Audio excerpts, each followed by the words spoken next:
seekers all the way until 2030. After the Home Office claimed it would only be for 12 months. Not much ambition involved in that, is there, in terms of solving the migrant crisis?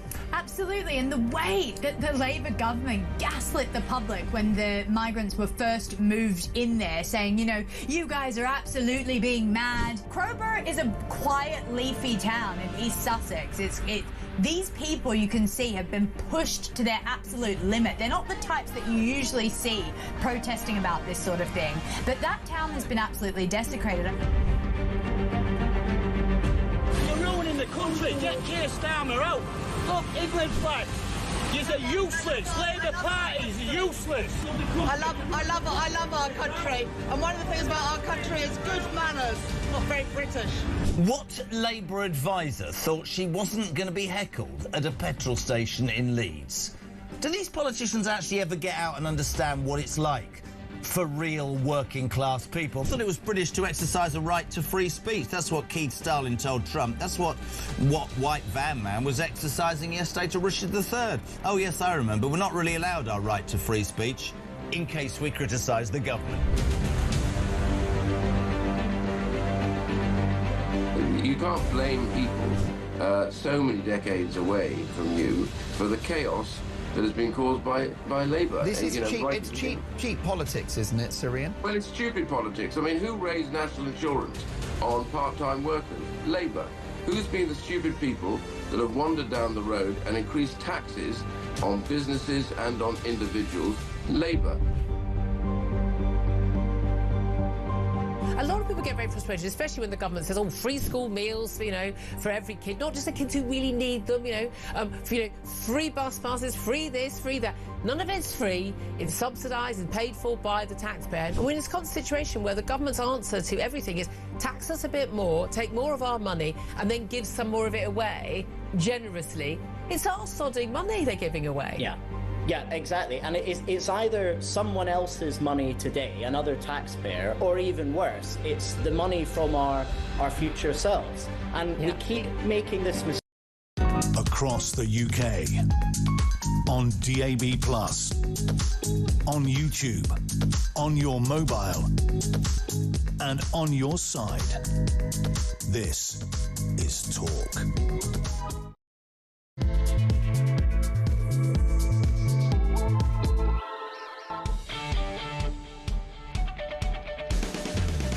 Well, I've got to be honest, it's just gone 6 o'clock on Tuesday morning. I sat here last night waiting for the call from Downing Street. It didn't come, and we're still in place. I mean, we're still in place. It's a miracle. Good morning. Welcome to Talk Breakfast, of course, the home of common sense and the home of you, my dear, dear alarm clock Brits, the people whose views on the news are all important as ever. I'm going to say the A-team. Damien G-Spot, we can't find him, but if you would like to call, we'll try and get hold of it. 0344 499 1000, 0344 499 1000. Don't forget the voice notes. I've got a change today. There's a prize for the first voice note. It's overnight oats with banana. I don't know why Mrs. Carr's making me eat things that are healthy. Pudding overnight oats. Probably make me look like an oat. Anyway, if you'd like to make a voice note, 0344 499 1000. Big marks on the buttons. And the woman that keeps it all together, Neha, she gets no respect, but she should get a lot more. She is the Queen. Text to 87222. I'm not going to lie. Christian goes, the listeners don't care. I do. It's bloody roasting again. The air conditioning's gone to what's it? And we're sitting here. We should be in shorts the way it's going. I half expect... Anyway, we'll talk about that in a minute. Yesterday, what a day that was. How does one describe yesterday? New dawn, a new day, a new era. You're waking up to a new Prime Minister, of course, Andy Burnham, arrived in Downing Street. He didn't, actually, to be fair, wear espadrilles and a pair of shorts and arrive on his penny farthing. He pledged to bring hope. In my heart am I dreaming. And the biggest changes in politics in 40 years. Listen, I'm a patriot. I hope it works for him. I have to say I'm going to talk in great detail about the changes that he made. I thought John Healey was the plus. I think that's a great shout for Chancellor. I'm slightly worried about MI6 being under the control of Ed Miliband. I mean, James Bond wouldn't have a car that goes fast enough anymore, would he? And it does go without saying, we're a nation of forgiveness, but your housing secretary and the lady in charge of devolution didn't pay enough stamp duty. Your business secretary, Jonathan Reynolds, claimed falsely on his CV to be a solicitor when he's not. And perhaps the biggest of all is the enforcer, the number 2, the woman who basically will run Burnham's government is Louise Hay. The one that used to have red hair and is a fraudster, convicted. But there you go. So all of that, and your thoughts on that. I just, and I've said it many times on this show, I wanted him to talk about immigration. I wanted him to talk about the welfare benefits budget. I wanted him to talk about net zero and drilling. I wanted him to talk about the problems with the grooming gang inquiry. But no, Andy Burnham did out of the Manchester mayoral playbook. He started with the same thing he did 10 years ago there. He said, today, I'm going to stop rough sleeping. Can I just be honest? That's a great sentiment. It is a disgrace, and certainly every person in government should look themselves in the mirror. But here's what happened in Manchester. He said the same on the first day he became Manchester mayor, and 7 years later, it had doubled. Just bear that in mind. 0344 499 1000. We'll also talk about... well, there's lots of stuff in the news, but perhaps my least favourite story of the day is a court has ruled that an Eritrean migrant who had a protruding Adam's apple and a 5 o'clock shadow was in fact a child. Bloke's about 40. Court have decided he's about 12, so we can say. Also, an ongoing case, but news overnight that a 28-year-old man has been charged with the murder of Ann Widdecombe. Police say that Joshua Kerry has been charged with a single count of murder. The Tory minister, of course, found dead at a home in Hayter in Devon a couple of weeks ago. He will appear before Westminster Magistrates Court today. Because that's an ongoing case, very, very important we do that correctly. Now, in a change to the schedule, we thought this is... But I'm very excited about this. A man bringing clarity, decency, humility and a linen jacket. Very good morning, Benedict Spence. Good morning. Never seen you at this time of the morning, Spence. It takes a lot to get me out of bed. Or somebody else's bed. I was going to say, it's very nice to speak to you when you're not in some stranger's flat with your hair all over the place. I like that this is a consistent thing where I keep on saying yes to coming on your show at the least opportune moments because I'm not in my flat. Oh, no, I had to sleep in my own bed last night. I got to bed at a very good time. I was very well behaved. You know, it's a bright new dawn. Start on the front foot. New era? Yeah, start on exactly how you mean to go on, which what is did you make? I mean, let's just hear him. This is... And Andy, of course, the biggest change was no podium yesterday. Burnham spoke from the heart. Biggest change in politics in 40 years. Have a listen. We will make this moment a circuit breaker for Britain, bringing forward the biggest changes in the last 40 years.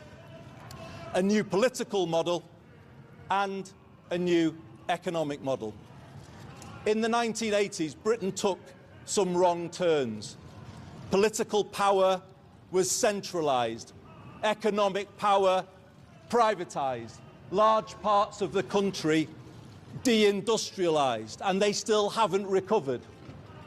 Many feel as though they're still in decline, and they don't have the ability to turn things around, and that's why we will change politics. Change, circuit breakers, the world's going to be a different place, but absolutely no detail on how he's going to do it. I'm not being cynical, I'm a patriot. I'm glad Starmer's gone, I'm glad Lammy's gone, I'm glad Rachel Thieves has gone, right? But cynical or hopeful? Cynical.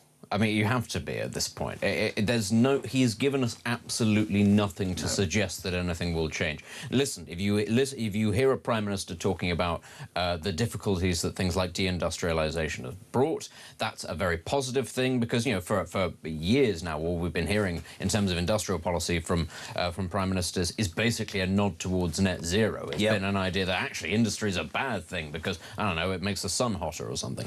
So it's nice to hear that somebody, and, you know, fair enough, it may have taken a Prime Minister from the north of England to come out and say, actually, yes, London might be the driving heart of industry in this country now, but it didn't always used to be, and there is an alternative for that. And that will have knock-on effects for all sorts of people who are now on intergenerational unemployment. Their grandparents, their parents, them now. That's how long it's been. But as you say, no real detail. The only thing that he was specific about was ending rough sleeping, which nobody is going to sit here and say that's a bad thing. Nobody at all. It's a good thing. But it is a downstream issue of so many things that require major intervention, which I don't trust a Labour Prime Minister, or for a very long time, frankly, a Tory Prime Minister, to get to grips with. To me, that was a soundbite, like circuit breakers. It's to make you feel fuzzy and warm. I get that, but I do also believe, right, you can talk about changing politics, but you need you need to hit the ground running. But more than that, you need to understand that the British people have had enough, the silent majority. There's about 4 or 5 things they really care passionately about. If you had a brain cell in your head, you would have talked about those.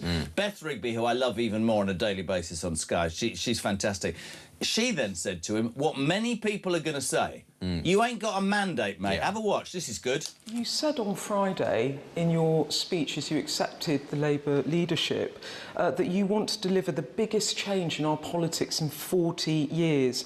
It sounds like a massive ambition for which you do need a mandate beyond the 25,000 people who voted for you in the Makerfield by-election. When are you going to call a general election? Well, we're in a parliamentary democracy, and as we've seen through time, if somebody can command the majority of the MPs in the House of Commons, obviously they then have the legitimacy to lead things forward. And I will lead forward consistent with the manifesto. Didn't Andy Burnham repeatedly call for a general election when Rishi Sunak replaced Liz Truss and when Liz Truss replaced Boris Johnson? Did he not? Yeah, I'm sure there are tweets. He did, and your boy, Jacob Rees-Mogg, actually pointed out My that boy! Do you remember that? Does anybody remember the first time I've got to tell this story because it's brilliant, because this show's a little bit more light-hearted in the first hour. Jacob Rees-Mogg, the first time I met him, was in total awe of interviewing him, and I said something like, how's the nanny with all the children? He went, I haven't bloody well married mine yet, Kyle. And he put me complete... I know. Benedict said he spewed his tea everywhere. Yes, I married the nanny, but it's a long story. I want Burnham to be a success, but and I have to say on a positive front here, I thought the Healey thing was genius. Yeah, I want to say that. I thought that was good. Why did you think it was genius? Specifically because it means that there may be more money for defence? Think about a man who resigned from the last government saying, because defence worries people in this country, saying, you, Starmer, do you remember him? Yes.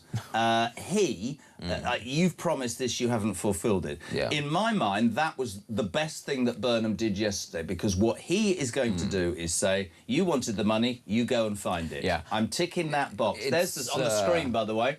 Andy Burnham, we need to start demanding a general election at the end of this Tory leadership election. They were all elected on a manifesto promised to level up the North, and they're all abandoning it. Two things, several things. So, Jacob Rees-Mogg, in response to that, said, because, you know, listening to Burnham's answer to why he doesn't think he has to call a general election, Jacob Rees-Mogg pointed out, well, technically, for instance, you're allowed to have Prime Ministers from the House of Lords. It doesn't mean that it happens. Doesn't mean that anybody would accept it. And the good thing about an unwritten constitution is that it can evolve. This may be what Burnham says true about how the system currently works. That doesn't mean that it can't change and that now we live in a situation where people demand much more accountability from their politicians, including, if such a change as happened yesterday happens, that they should perhaps go to the people and ask for that mandate. On the subject of John Healey, it goes, I think, further than that, because I do think that that's right, that he's basically turned around to the man who put the final nail in the stomach coffin and said, right, well, how are you going to solve this? There is a little interesting addendum with that, which was that apparently he offered the job of Defence Secretary to Rachel Reeves. So you'd have had an interesting situation where John Healey would be turning around going, look, I've got more money for you, and Rachel would have been going, no, you haven't. Put it back. I don't want it. He offered it to Rachel Reeves. There was a joke going around that he might have done, No. But more the point, actually, I think, with John Healey is I think he's a leadership contender. I think he would have been a leadership contender had Burnham not been able to stand. And I think that putting him in number 11 neutralises that threat in case things start to go wrong, because they come as a pair. Nobody would have looked at Rachel Reeves and thought she could take over from Starmer because she was just as responsible for everything going wrong as he was. The same thing now happens with John Healey. And I think that there was a possibility, still think there is, to be honest, of a two-man ticket when it comes to Healey, the other one being Al Carnes, who I still think is on manoeuvres. Did even he after. get a job? No, I haven't actually checked to see if he did get a job. I saw the big names, but I'm almost certain that Al Carnes will get a role. He's very competent, and he's very well thought of as Minister for the Armed Forces. He was, anyway. And he also was seen as principal. But those two come as a partnership. Where's Streeting got the defence? So if you don't know by now, Healey Chancellor, Ed Miliband, Foreign Secretary, which is what I have been saying. Oh, hold on a minute. He's hit the ground running. Let's do it. It's 6:15. Breaking news from number 10. Breaking news. You're not pushing the button. Prime Minister Andy Burnham has just announced a fresh tax cut to remove VAT from domestic electricity bills from October the 1st. It's good. Yeah, fair enough. That's brilliant. So if you're waking up this morning, the new PM has announced a fresh tax cut to remove VAT from domestic electricity bills from October the 1st. That's a big part. Don't know how he's paying for it. We'll find out later. I was going to say. Where's that coming from? It means somebody is going to pay for it somewhere, so let's not all go At 7 o'clock, just yet. he's raising taxes on you, but there you go. That's a nice thing. Yeah, no, I think that... And also, do you know what? It shows he is somebody who's ever so slightly better at politics than Keir Starmer. What was it that Keir Starmer said? Like, basically the first couple of days he came in, we've put far too many people in prison, so we're going to have to release more of them, and it's going to take about 10 years to solve everything. Andy Burnham, on the other hand, has come out and gone, I'm going to end rough sleeping, and I'm going to give you a tax cut. Even if it means a difficult decision down the line, it's a positive start. So for all you cynics out there who hate the Labour Party and would never do it, honestly, let me know what you think. He seems to hit the ground running. It says here, Prime Minister Andy Burnham has just announced a fresh tax cut to remove VAT from domestic electricity bills from October the 1st. Dave says, morning, Jess. So Healy has been made Chancellor. We now get the armed forces the money they actually need, having resigned over the lack of money. I won't hold my breath, says Dave, who says he's going to miss Keir Starmer's breakfast clubs. Lovely. Yeah, it's all flashing up. Burnham announced his cut to taxes on electricity. Jez, says Anthony, Burnham said that him being PM will be a circuit breaker for Britain. I thought a circuit breaker was designed to isolate and switch off. It's Tony and Rice.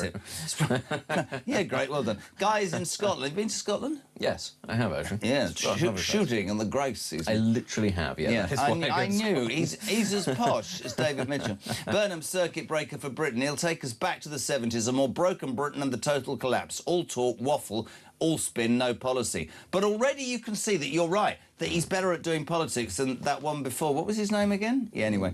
Keith's in Nottingham. So Burnham has put together his new cabinet. I got myself a new cabinet once. I bought it from MFI and only lasted till Christmas. Like it. Bill's in Cheshire. Morning, Bill. Andy Burnham's new circus. The greatest show on earth, coming to an empty field near you. A brand new troupe of clowns guaranteed to make you laugh and then cry. We hope you like the show, even though you never voted for it. Good morning to... Who is this? Mark. What a joke. The man who went drill for oil and gas will now be flying around the world in posh planes, polluting the planet. We don't know whether he'll actually drill or not. Pete. So Starmer said Rachel Reeves was the first female chancellor and a role model for girls. Also remember his mate Peter. I'm glad they've all gone. Good morning to Joanna as well in Salisbury. Let's just look through several of these quickly. Healy, we've talked about Miliband. Out the way or what? Very much so. Yeah. Very much sidelined. I mean, it's a bit like when we put Lammy into the same position. It does mean that we get to... Who? Do you remember? Calamity. I'm sorry, lovely. Bye. It's a funny thing, though, because Foreign Secretary, I think, is one of those jobs that isn't real anymore. No. It's actually become something... The Prime Minister basically does all of that. He is basically now a glorified diplomat to be sent to the places that the Prime Minister doesn't want to go. Starmer loved doing the international thing. Yes. He took all the gigs that the Foreign Secretary might otherwise have liked to have done. Yeah. Foreign Secretary is just there, actually, if anything, probably stepping at PMQs sometimes when Starmer wasn't there. Is he the Deputy Prime Minister? Do we know who the Deputy Prime Minister is yet? Not off the top Is of it my head, Louise actually. Haig? We don't have one yet. That's interesting. Shabana Mahmood stays as the Home Secretary. Wes Streeting, at about 11 o'clock last night, having been left waiting all day, is the new Defence Secretary. What I would say about that is I think Streeting is better than the average minister at getting things done. I agree. For which reason I would have kept him at the at Health, because I thought he might be. I genuinely thought he might be the Home Secretary. I thought. I think Mahmood makes sense. I think Mr. Bonham Mahmood makes a lot of sense. I think that it calms a lot of feelings, because he could have come up with something really disastrous. But keeping Shabana Mahmood there is a good thing. I think it will be good for the for Defence to have somebody who's more competent in there in Streeting.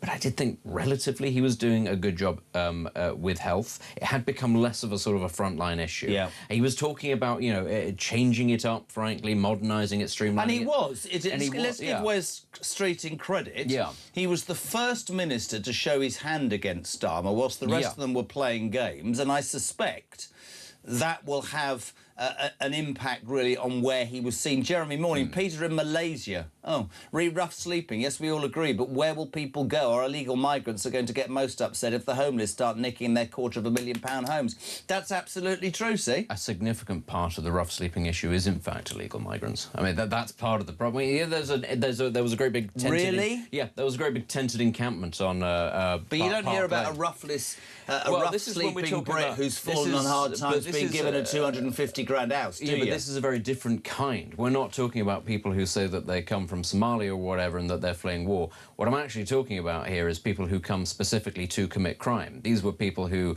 engaged in pickpocketing and that sort of low-level theft. A lot of them are rough sleepers, deliberately so, not because they're downtrodden, but because it means that there are fewer eyes on them. There was a great big sort of encampment of these people outside Park Lane. I think whoever it was... Samara Gill, once she got attacked. Did an investigation there. Because they're there illegally, they're there for nefarious purposes, and they absolutely want to be out in the open because it's easier for them, it's more manoeuvrable. Cliff in Berkshire says, it'd be interesting to see what the market's reaction to the new Chancellor will be once they open. Two phrases which always frighten me when I hear a politician say them. I am clear and a more fair society. Morning, Pete! Good morning, Jezza. How on earth is Andy Burnham going to solve rough sleeping? He can't even do it in Manchester. You only got to look at that Piccadilly Gardens place to see the amount of homeless there that sleep rough that he didn't do anything to help. So if he can't help in one city, how can he help do it in a whole country? Voice notes always welcome. 0344. I'm doing it on air, I don't care. 0344 499. I've got my fan out again. It's roasting here. There you go. Look at that. Is that all right? You don't need one, do you? No, I don't. No. Yeah, you look... How have you got a... Do you think I'm going through the menopause? Is that a thing? Well, I think I've made it a thing. Oh, I see. Don't put it near the I was going to say, microphone. is this the first step on you transitioning that you realise that you're going through? Oh, what? To what? You're having the menopause, even though you've not actually gone through that. I'm tomorrow, the breakfast show with Mary Kyle. That'll be fun, won't it? Julia's going to go berserk. She's going to walk in and see you and go, "Gah!" No, absolutely no not. No comment. 0344 499 1000. So a new dawn. It's a new day. It's a new era. Burnham is in power and he's hit the ground running. He has just announced at 6:15 a fresh tax cut to remove VAT from domestic electricity bills from October the 1st. That will go down brilliantly. Yeah. The cynics will say, how are we going to pay for it? Jez, interesting. Nicola in Norfolk, that Burnham has used a Brexit freedom to remove VAT from electricity bills, but I'm fairly sure that it won't be possible to do that in Northern Ireland because they're aligned to EU rules. 6:21. Talk Breakfast is on. Benedict Spencer's here. If you want to be involved, get your calls, get your texts. We're back in 3.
I spoke to the Chief Constable of Devon and Cornwall Police 3 times.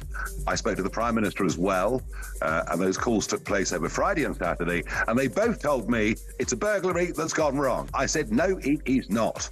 A burglar does not park his car on your drive and walk into the house. And I went to Dartmoor on Saturday and I said, I have no doubt this is a premeditated murder. I believe in all of you, and I am confident we can do it. Thank you very much. Pass me the sick bag. Across the UK, on DAB+, on YouTube, on your mobile, and on your side. This is Talk. Welcome back, 6:25, and in a change to the advertised programme, Benedict Spence in his linen is here reviewing the papers and giving us his wisdom. The man who left his own bed this morning, ladies and gentlemen, to make it to the studio, which is in fact a shocking moment, because usually I phone him and put him on Zoom and you could be anywhere, couldn't you? I often am anywhere. Yes, well, there we go. Welcome to Burnham's Britain, where we're all far more morally upstanding than we were 5 minutes. You're not. No. Morning, Jane. Can we have someone calculate these figures? All the people that Keir Starmer got rid of during his parliamentary term that got payouts, like Mandelson. Angela Rayner got a 17,000 for stepping down. I wonder if she's repaying that now she's back in the cabinet. Or if they sack her again, will she get another 17 grand when she leaves again? Yeah, interesting. Let's talk about the contentious things, because whenever a Prime Minister comes in, whenever somebody exceeds to the throne, they're going to make decisions that some people will attack, and certainly the Daily Mail have gone straight for the fact that, I mean, it's an interesting front page. On his first day as Prime Minister, Andy Burnham vowed the biggest political changes for 40 years, refused to rule out yet more tax kites, but a convicted fraudster in charge of his leftist agenda and made Ed Miliband the Foreign Secretary, but thankfully not the Chancellor. Let's pray he knows what he's doing. OK, so let's talk. Healy, we've talked about Chancellor. We've talked about Miliband, Mahmood and Wes Streeting. Yvette Cooper, a demotion to Health Secretary. McFadden stays. But let's talk about Louise Haigh. I mean, Louise Haigh, by anybody's... And by the way, this will shock you all, alarm clock Brits. And I'm not just saying this because I went through what I went through. People will make mistakes, right? And we're supposed to be forgiving. But this woman, right, and if I could just say this, she is a convicted fraudster and she made a mistake, but she's never fessed up. In fact, she didn't tell Starmer. My problem was that she didn't say at the time, yeah, listen, I messed up and I was too young or whatever. Apparently Starmer didn't know, which sums up how bad he was at politics. But Louise Haigh, appointed Chancellor of the Duchy of Lancaster, also First Secretary of State. She is his enforcer. This woman has come from nothing. She ran his Makerfield campaign. They say that running the Cabinet Office, this woman will be at the epicentre of Andy Burnham's premiership, which is extraordinary, because 18 months ago she was thrown out of government for fraud. But I tell you what, that's a two fingers to Keir Starmer, isn't it? It is. And Angie Rayner's back as well, and Bridget Phillipson is out, and I think... That's brilliant, by the way. Sorry, am I allowed to say that? Sorry, Bridget. What's she now? Minister for Women and Equalities? Yeah. Well, great. Given what she did for children, I think it's about to be a really rough couple of years for women and minorities, is what I'd say. Completely agree. But, you know, she's been replaced with, who is it, Lucy Powell? Yeah.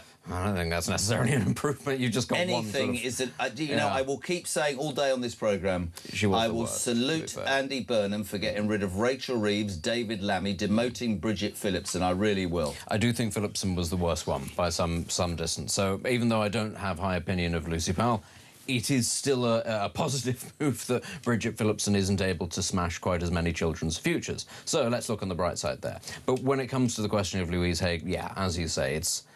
One doesn't want to say that, you know, politics should be done on what is or what isn't a good look, but this isn't really a very good look, is it? But then I have to be honest, I've sat here and said I don't care if somebody's got a past or has made mistakes. What I want more than anything is people who will effectively be politicians. So maybe I need to swallow my own words there. Except, has there been at any point in her career where you've thought, yes, this is somebody with a handle, with a grip on any portfolio? No, I just keep thinking about the red air. I was going to say, when she's gone serious, Bob, mate, we're in trouble. She was the person who sort of again, when we're talking about the first couple of weeks... Oh, there she is, walking up Downing Street, rather awkwardly, but there she's, don't think Oh, the yes, shoes. I was going to say, it is actually a rather awkward walk. Oh, dear, I think their feet are hurting. There we go, that's Louise Haigh.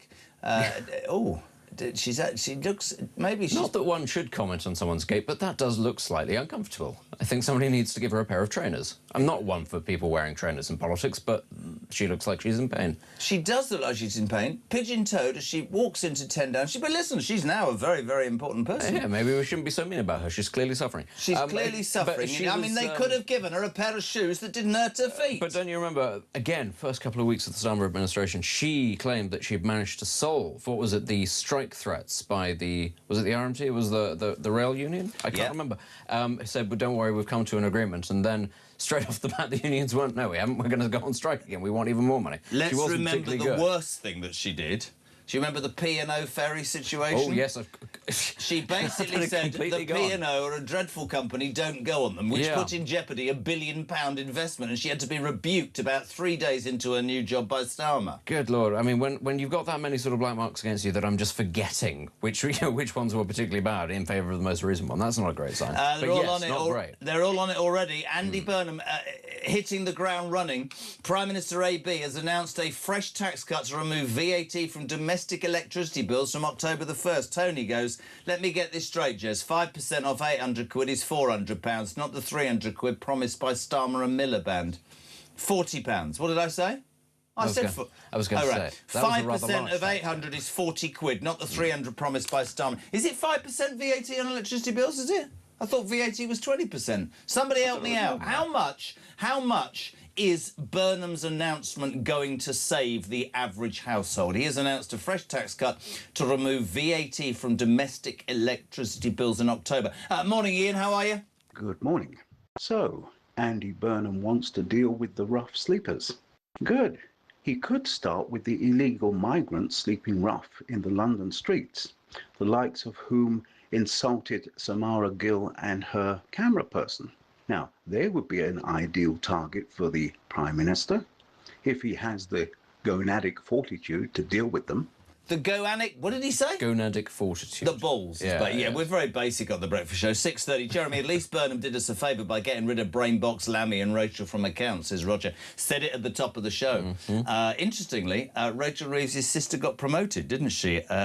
She became Attorney General, Ellie Reeves. Yeah. It's a bit, I mean, listen, it's the Labour Party. They like to keep these things in the family. Honestly, it's... Wow. But, I mean, I will just say, though, on the subject of the rough sleeping, because it needs to be said over and over again, yes, nobody likes rough sleeping. It would be a good thing to end it. To make it your priority, you know, where are these people going to go? You're just going to pick them all up and dump them in a community centre somewhere. It'll be similar to putting migrants in hotels. Where do they go long term? It's a structural problem. Rough sleeping is downstream of things including energy policy, industrial policy, immigration. If you solve those things, and there's a couple more, but if you solve those things, you'll cut rough sleeping massively. If you just decide what I'm going to do is tidy up the streets, take them from point A to point B and dump them somewhere, you don't get them off the streets long term, you just put them into sheltered accommodation, and more people will join them. I agree. I lived in Windsor. I've told this story before. And when Harry married the disgraceful Meghan Markle, there were five or six or seven people living rough, sleeping rough, that were it was quite obvious in the town. They were all scooped up by the council and put in a Premier Inn for 3 days with bread and breakfast. And when they got married and the roads had been cleared and the barriers had been taken down, they were put out on the streets again. I think it's disgusting, but you're absolutely right. You're helping me out. You're brilliant here. Domestic use. Households and residential premises pay a reduced VAT of 5% on energy bills. The standout VAT rate is 20%. Patrick from Kent says, don't fall for it. 5% off electricity for removal of VAT. The green taxes far exceed that. The price rise this autumn more than wipes that out. Please do not fall for it. Bill in Cheshire. Andy's rough sleepers in Manchester are still there and have never left. Andy's legacy is Cracadilly Gardens in the centre of Manchester. A great place to purchase a wide selection of drugs, to be mugged or to be stabbed at your choice, and admire the statues along with the locals high on spice. So that's what. Ian from Merseyside. Good morning, Jez. The Lord of Enlightenment. Regarding VAT on gas and electricity, we should never have been taxed on what we use to heat our homes and cook food in the bloody first place. This is good. Adrian Baird, Buckhurst Hill.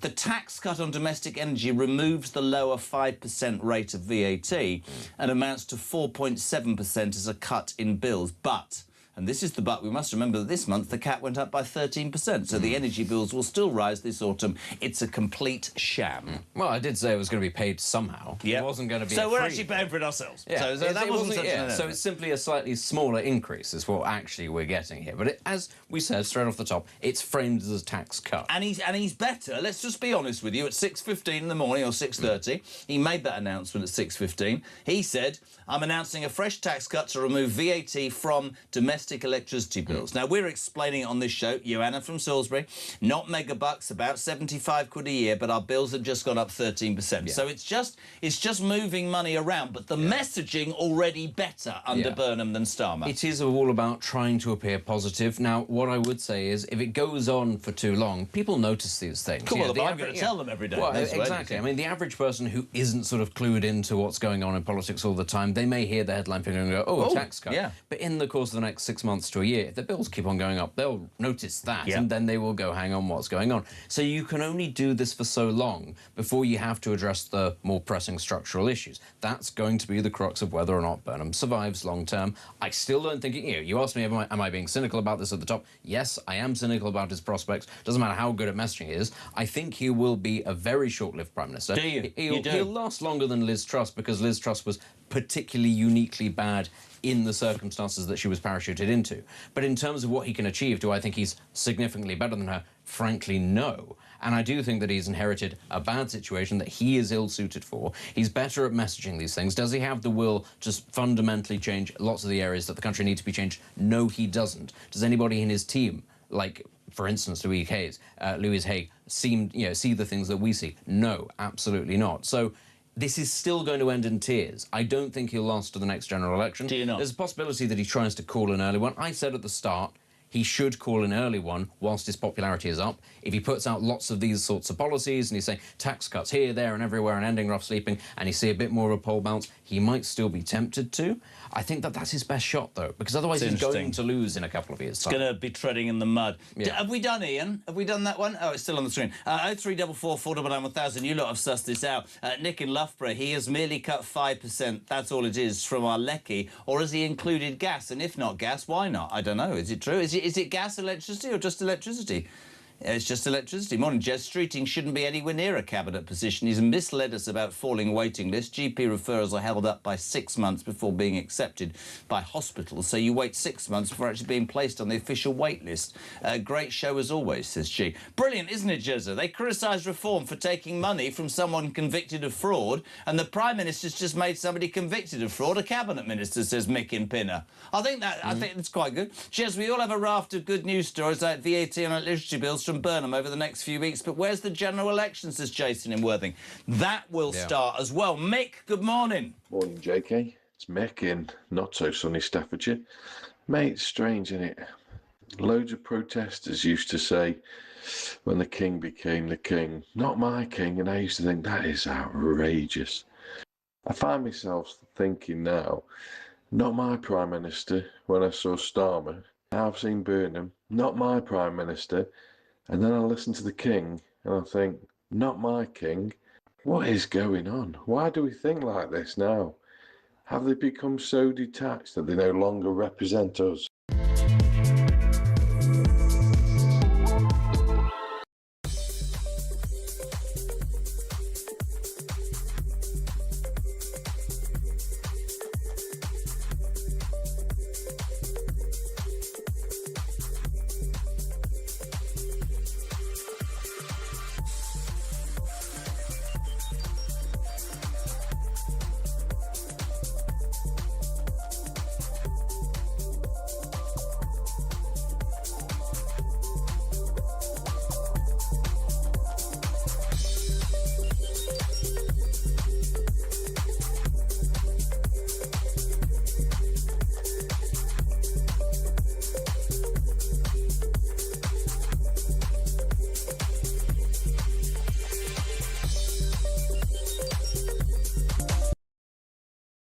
Across the UK, on DAB+, on YouTube, on your mobile, and on your side. This is Talk. You know, I've been doing this job for 30 years and I still have forgotten that if you try and eat a biscuit in a minute during that break, it just doesn't work. So stand by to take over. Now, welcome back to Talk, the home of common sense, and where your views on the day's news are always welcome. 0344 499 1000, text to 87222, voice note or call. You're waking up to a brand new Prime Minister and Benedict Spence in linen, who's come from his own bed to review the papers, which is quite a shock. It's a terrifying change to everybody's lives to have me doing that and Burnham in number 10. Did you expect this? No. Actually, you probably did. I'm more You booked shocked it. that you turned up from your own house. Jay, good morning. Morning, Jez. A great show as always. Regarding Mr. Burnham and the homelessness, it had actually over doubled the homelessness in Manchester that he said he was going to sort out. Now, as a patriot, like many Brits of all different backgrounds and colours, I want to point this out. If the homeless people and the vets would be put into these ex-military camps and HMOs, etc., you wouldn't be seeing any protests. People wouldn't care for their tax money to go to that, to help clean up the streets and get these people the help they need. But it's going to people that have never even paid a penny's tax. So the ones that have paid tax and grafted and, you know, been brought up here have been left to rot, and I don't like it. It's terrible. And I'm very happy that Ed Miliband's out of the Energy Secretary role. We need to hopefully have someone in there of common sense. I think we all agree about rough sleeping. I'm going to give Andy Burnham some credit, though. I gave him credit over John Healey. He talks about changing things. We're just watching pictures now. No lectern, no auto cue. That was good for me. That was from the heart. Let's just give you a little bit. He talked about how British people are fed up with politics as it's been. Have a watch. I know people at home are fed up with politics. I hear you, and I want to be honest with you.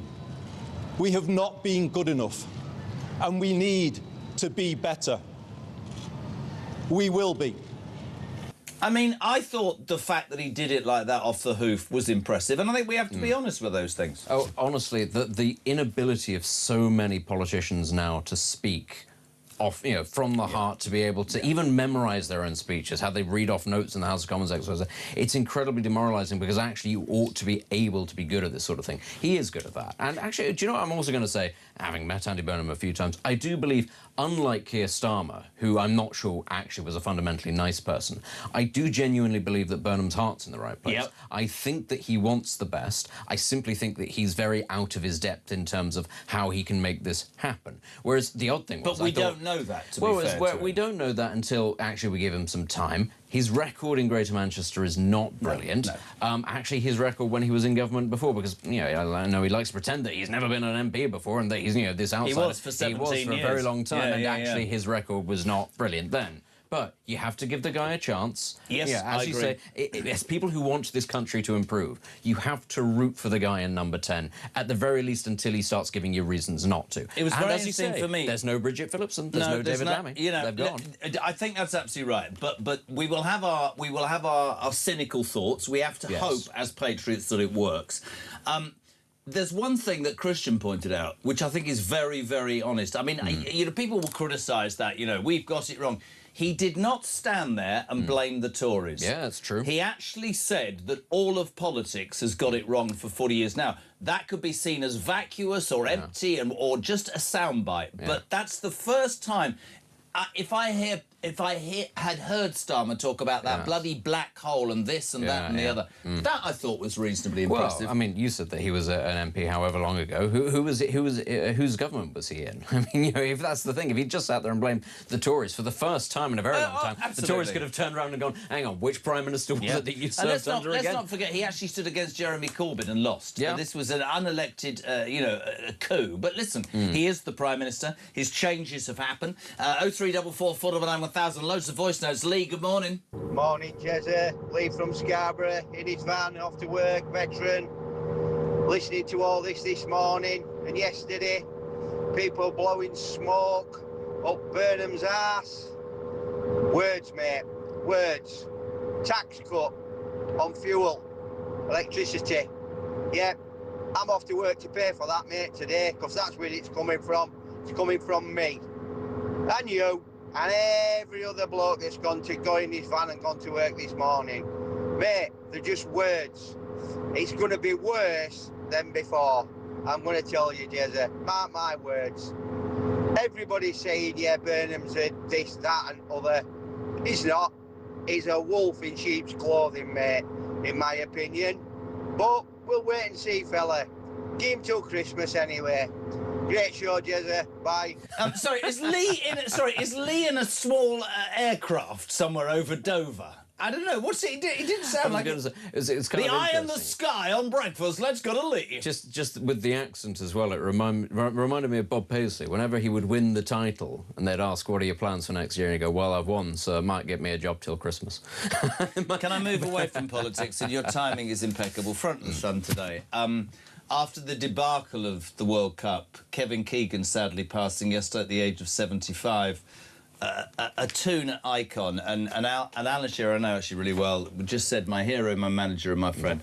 Kevin Keegan, I saw an extraordinary interview about 6 months ago, and he said, "I'll be remembered for my perm, for being on Superstars, and for that great quote when he went, 'I'm gonna love it if Sir Alex..."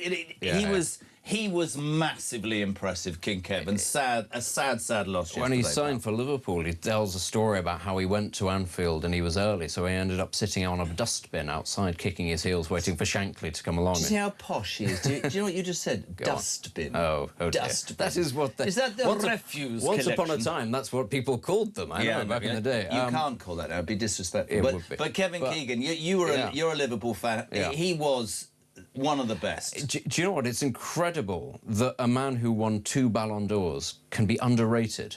But he is underrated. Yeah. That, people forget how good this guy was. That actually, of a period of time, he was the best footballer on the planet. He was a superstar at a time when the sport didn't have superstars. Yeah, I agree. Just before Maradona sort of took off in a big way. Certainly Maradona had a lot of time for him, thought that he was a fantastic player. I think Hamburg made him one of the most expensive players of all time. They were absolutely desperate to get a hold of him. Won everything in domestic football, Kevin Keegan at Liverpool. He gets forgotten slightly because Kenny Dalglish comes in afterwards. But to be a legend on the level that he is at both Liverpool and Newcastle, I think speaks volumes about how well respected he is and what kind of an impact that he had. And, it's just a desperately sad thing. It is. Because your 70s is no age now. And that's the thing. We've got to a point where things like cancer, they can be treated, they can be diagnosed a lot quicker. And so increasingly, the age is we expect people to live to their 80s, 90s more. When these sort of things come along and you just think, that's a real shame, because he had life in it. Do you know, it's really, you look at it and you went, he was 75 and I've just been 61, and you start to think about that. But listen, let me just say, I spent loads of time in Newcastle, as people know. He was an absolute legend, and I think it's important. Real tributes to him will be flowing in all day, and our sister station, talkSPORT, I know have had nothing but talk about Kevin Keegan. We're delighted to take your calls on that as well. A genius, I have to say. There he is with Big Al. 0344 419 1000. Richard Holloway, back to Andy Burnham, says, so Andy Burnham says he's going to solve rough sleeping. I thought he just made the last occupier of number 10 homeless. Except he's got a nice house in North London. He has a very nice house. He went straight to the Pineapple pub yesterday. Yes, did you hear about that? He and Reeves apparently were laughing and joking, sleeves up, wine out, beer tanked. To be fair, what else are you going to do? You've just been kicked out of number... The whole nation knows that you're rubbish. What else are you going to do other than go to the pub, to be fair? I wonder what it's like, though. You go from having the nuclear codes and seeing the king to standing in a pub. I presume the car's gone, the security... he'll have security. Oh, he has security, yeah. For the rest of his life. Absolutely. Isn't abolishing rough sleeping and homelessness the priority of the Prince of Wales, says Cliff. Monitor JB in Aberdeenshire. If Labour politicians were deck chairs and the cabinet a ship, the iceberg of failure still looms. Great. Jeremy, Benedict, I'm 71. In the last 2 years, my electricity has gone from 60 quid a month to 120 a month. I don't turn anything on. I walk about at night using a torch. The VAT cut will make no difference, says Pat. You see, people will notice these things. Very quickly, Mary in Canterbury. So I'm going to save about 35 quid on my electricity bill, but it's gone up by 750 quid since a Labour got in. Ed Millibade told me he'd cut my bill by 300 quid. He's a liar. Yeah, good. Alex in Belfast. Morning, gents. Alex in Belfast. Serious question. Will Louise Haigh pass the vetting process? I mean... Oh! Listen to this. Listen, anybody can pass that vetting process. If she were to declare a spent criminal conviction or a DBS check, she would fail a security check or the higher level developed vetting check that you need to access security information. If Reform tried to appoint a minister with this record, the Burnham biggest champions, that's the BBC, Burnham's biggest champions, loving it, will be having a meltdown. Congratulations. Nigel says, your biggest achievement since taking on this breakfast show has been achieved this morning by getting Benedict Spence out of bed early and also out of his own bed, says Nigel in Brighton. You see, you can make positive changes if you try hard enough. It's only taken a few today years. is a new dawn. It's a new era. Benedict Spence left his own bed and came to the show. Just rejoice at that news. Yes, please do, ladies and gentlemen. So glad Lammy, Rees and Hermer are gone. That's a move in the right direction. I think people would feel that. I wanted to hear about what he'll do about veterans, because I've sat here for however many years. I think that I have to tell you the troubles, Bill, that saying to men and women, thanks for wearing the uniform 30 years ago, but you sit and wait for a tap on the shoulder, we're going to prosecute you, and by the way, we're letting the IRA off. I want to hear that from Andy Burnham, because that is a disgrace. Well, especially all the things that Lord Hermer has gone up to whilst he's been in government alongside Sir Keir Starmer. I mean, that whole thing is just, it's a disgrace. And again, we're talking about Andy Burnham being somebody who understands politics at a slightly more fundamental level. You would have thought one of the first things he would do is shelve that entire thing, go, come on, it's not happening. This is what I'm saying. If you say he's good at politics, we'll see. Shelve that. Yeah. There's a lot of things that could buy and curry political favour. The other thing, of course, is now that he's got Miliband on a plane somewhere else, just push back against that whole agenda. If what you want, he talks about deindustrialisation, the damage that that's done, and let's be very clear, you know, there were issues around certain industries in this country. Thatcher had to address these things, but it was not all done in the best way. No. Some of it was, some of it absolutely was not. We're feeling the pinch now, certainly when it comes to things like our steel industry, and the fact that we simply don't manufacture things in this country, which in a multipolar world where you need to look to your own self-sufficiency, you do need to be able to do. He's right about wanting to bring back jobs to parts of the Midlands and the North that have been deindustrialised. A great way to get off the bat on that is energy, cheap, reliable energy. 100%. Miliband has not allowed us to do that. He could do so much there, so much, and you just have to hope and you're right, that he has the bravery. And he could do, whatever people say, he could do enough to call an early election. Sean, what do you make of it? Burnham? Morning, Jeremy. Morning, Benedict. A lot of respect for Benedict, being a former soldier like myself. Starmer, what's he done? Let's start with the good points. Hamer's a goner, excellent news. Lammy's a goner, excellent news. Rachel Reeves a goner, excellent news. Back is tax dodging Rayner, and the biggest one for me is Miss Haig. She would not be able to get a job in any other walk of society. The moment you hand in that DBS check, mate, and it comes back with the fraud conviction, you're a goner. Simple. And it says a lot, really. Any other job, nah, mate, you can't have it because you're a thief. Yet in government, perfectly okay. Andy Burnham's going to tax us, mate. I'm telling you, all this stuff he's saying is going to cost a lot of money. Great show, Jeremy. Sean, thank you for your voice note. All your voice notes are very welcome. Benedict has never been in the army. He went pheasant shooting in Scotland. Yeah, I've handled plenty of firearms, but not actually been in the armed forces. I have members of my family. Maybe he bumped into one of them. I don't know. Lord and Lady Spence. Can I just tell you, there's a wonderful thing going around, and I'm not embarrassed to read it out, because it said there's a picture of Keir Starmer shaking King Charles's hands as he resigns as the leader and Prime Minister of Great Britain yesterday, and it says, he said, the last time I said Andy Burnham, I was talking about my brother's porn collection. That is absolutely brilliant. Andy, burn them. There you go. Can you do that impression more? I said to my mother, Camilla is just a fantastic idea. It's all the clubs and a bloody difficult day yesterday. I think you should do a whole show like this. Four-eyed, that man arrived and said bye-bye, and then we had missed out on lunch, and then the new one from up north arrived on his penny farthing. I had to come up from Highgrove, where I was watering and talking to the plants and do that bloody job at Buckingham Palace, and now I've got to go again. I miss Spitting Image. That was a great show.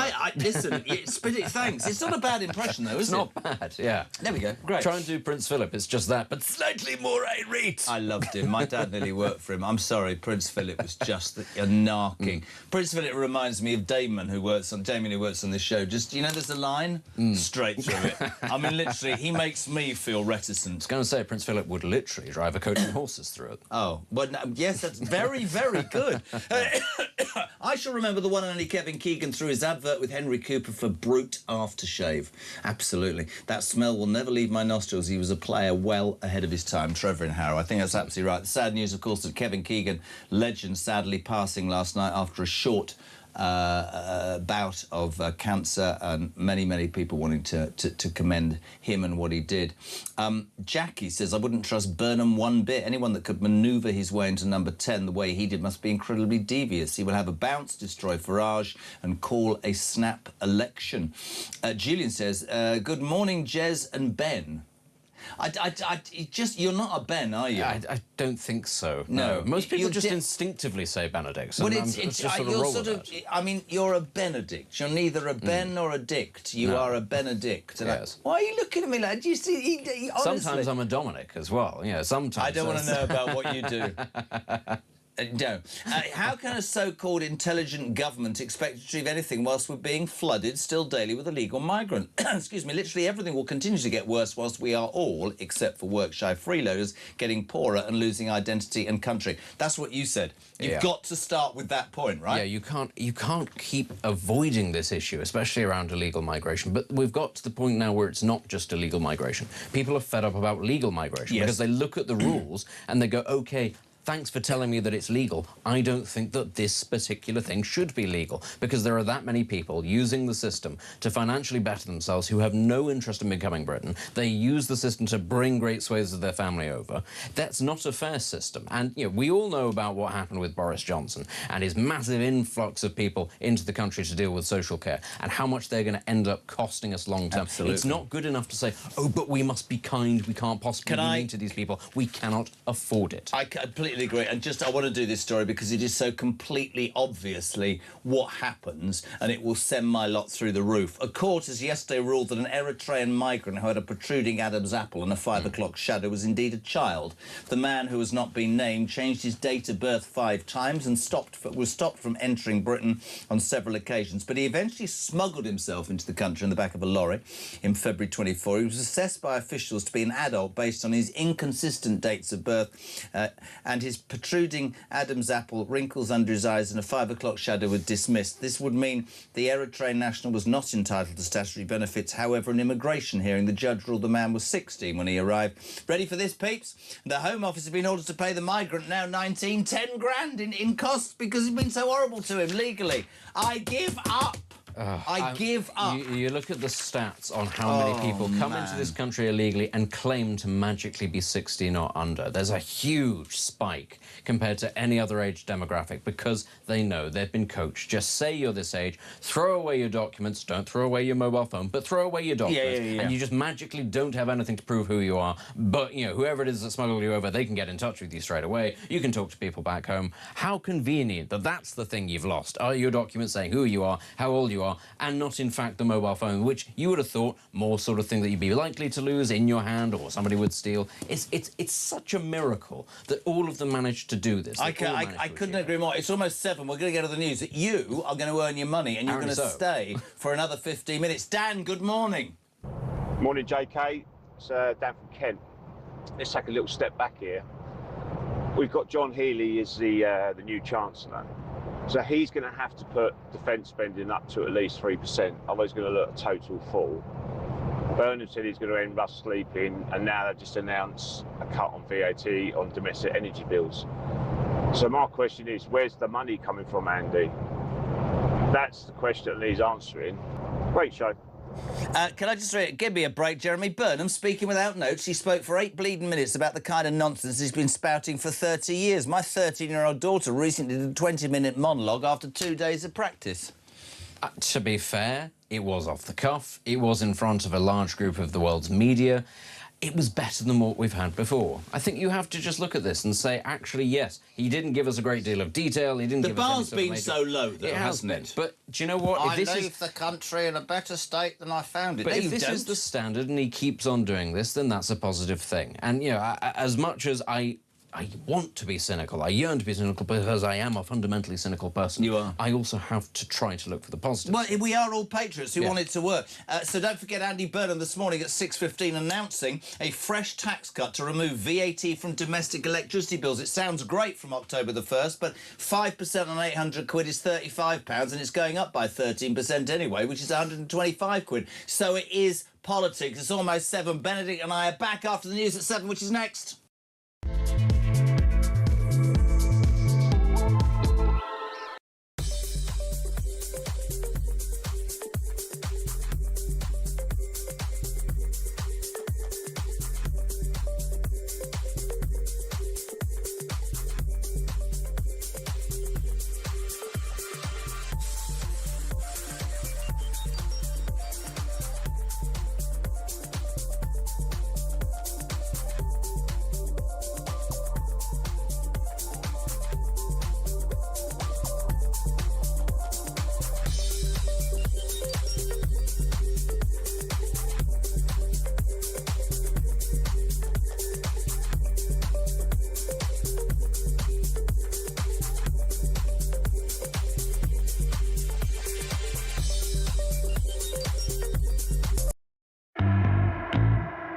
I already miss Keir Starmer. I miss the guy. He is the lesser of two evils because Andy Burnham is going to be so left-wing as a Prime Minister because he's being propelled to power by a cadre of left-wing figures within the party. He'll be backed by the unions. When he gets in, Alex, they will expect their pound of flesh. This guy is wedded to the failed and ruinous ideology of socialism.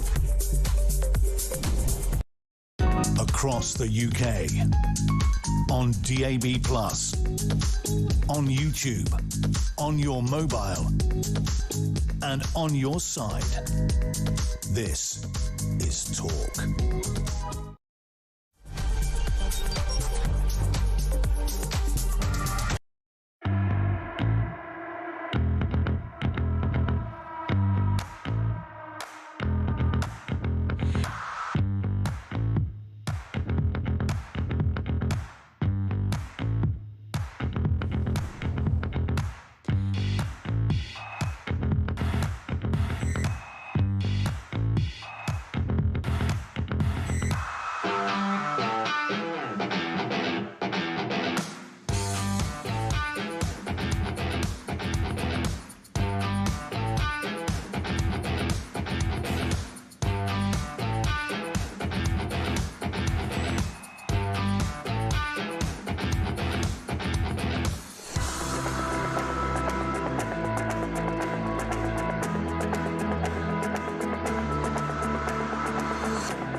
across the UK.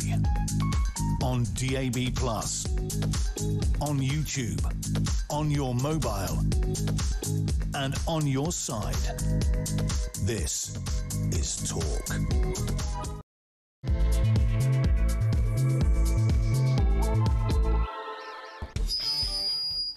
Wow. Just gone 7 o'clock. This is Oh, hello. It's all gone wrong this morning. Sorry. Sorry. We had a change in the break because the microphone had broken and now it's got even worse. Welcome back to All Breakfast is on, the home of common sense and the home, of course, of you, the alarm clock Brits. If you want to be on, your views on the day's news are always important to us. 0344 499 1000. That is the telephone number. You can leave the voice note for Christian. The team are geared up and ready to go. And your text on 87222. Tuesday, 21st of July, and you, my friends, are waking up to a brand new Prime Minister. If you're watching on YouTube, there he is, Andy Burnham, acceding to the highest job in the land yesterday and pledging to bring back, in his own words, hope in my heart, 'cause I'm dreaming. He says that everybody's failed in politics and he's going to bring the biggest change in 40 years. I want to say this. He announced his cabinet. John Healey, Chancellor, genius in my mind, resigned as a Defence Secretary, said to Starmer, you don't care. He's saying to him, listen, go and find the money. I understand the defence thing. We heard in the news there, Harry Cole in America saying that the Trump administration not that impressed immediately by the news that Ed Miliband is the Foreign Secretary. I think that sort of neuters him and sends him away. Also, of course, Shabana Mahmood staying as Home Sec. Wes Streeting, Defence Secretary, eventually last night. Whatever your views about the new cabinet, whatever your views about Andy Burnham, and I'll be straight, there's no way on God's earth I don't think this will end in disaster. Labour only have one idea, which is to tax everybody to pay for all the people that they think deserve more than they actually should deserve. But here's the thing. I'm a patriot, so I want it to work. The bar was particularly low, as we said last hour, and I think that, you know, anything is going to sound initially better than Starmer. We've got Benedict Spez, legend, a man who's arrived to do the show today from his own bed and is dressed in a jacket. I know. It's terrible, isn't it? That's Absolutely. Great. So we're sitting here, 6:15. Andy Burnham hits the ground running. He announces a fresh tax cut, tells the United Kingdom, I am removing VAT from domestic electricity bills from October. That sounds great. That's your thing about politics. But the truth is this, peeps. This is really important.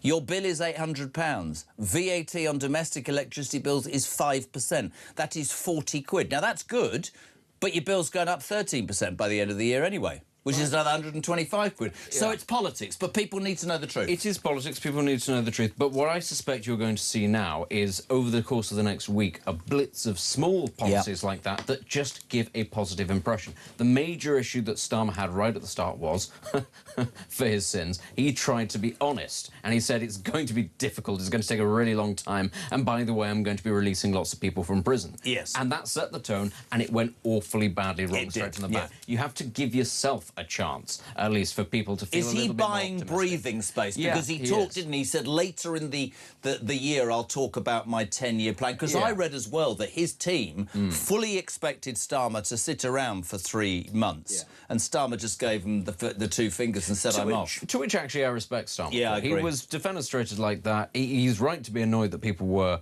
disloyal to him. Absolutely. If Burnham's been sort of desperate to get this job so long and he's got the opportunity, waltz straight in. I'm not going to make things easier for you. You've just wrecked my political career. Yeah. But what I would also say is there's going to be the issue around, what is it that actually Labour are up against right now? It's not really the Tories, it's Reform. Reform are having a bit of a wobble. If what you see for the next couple of months, whilst there is this investigation into what's going on with Nigel Farage, and whilst Nigel Farage is having that by-election in Clacton, then that gives him a little bit of breathing space, Burnham, to come out with these sorts of policies that, even as we know, they're not really sort of, massive sort of changes to anything, but they sound positive. It's a little bit here, a little bit there. He can keep on doing this whilst Reform's polling potentially is being chiselled away. Then you could get to a position where maybe in a couple of months he calls a general election because he thinks, I've got them on the ropes. All the paper. I just want to play this yesterday. We've got Sam Rushworth, the Labour MP for Bishop Auckland, on the way. But Beth Rigby, who I think gets better day after day on Sky, I think she's fantastic. She asked the question of Andy Burnham about how can you be doing any of this? How can you even have got into number 10 because you've got no mandate from the British people? Watch the excellent Beth Rigby. You said on Friday in your speech as you accepted the Labour leadership that you want to deliver the biggest change in our politics in 40 years.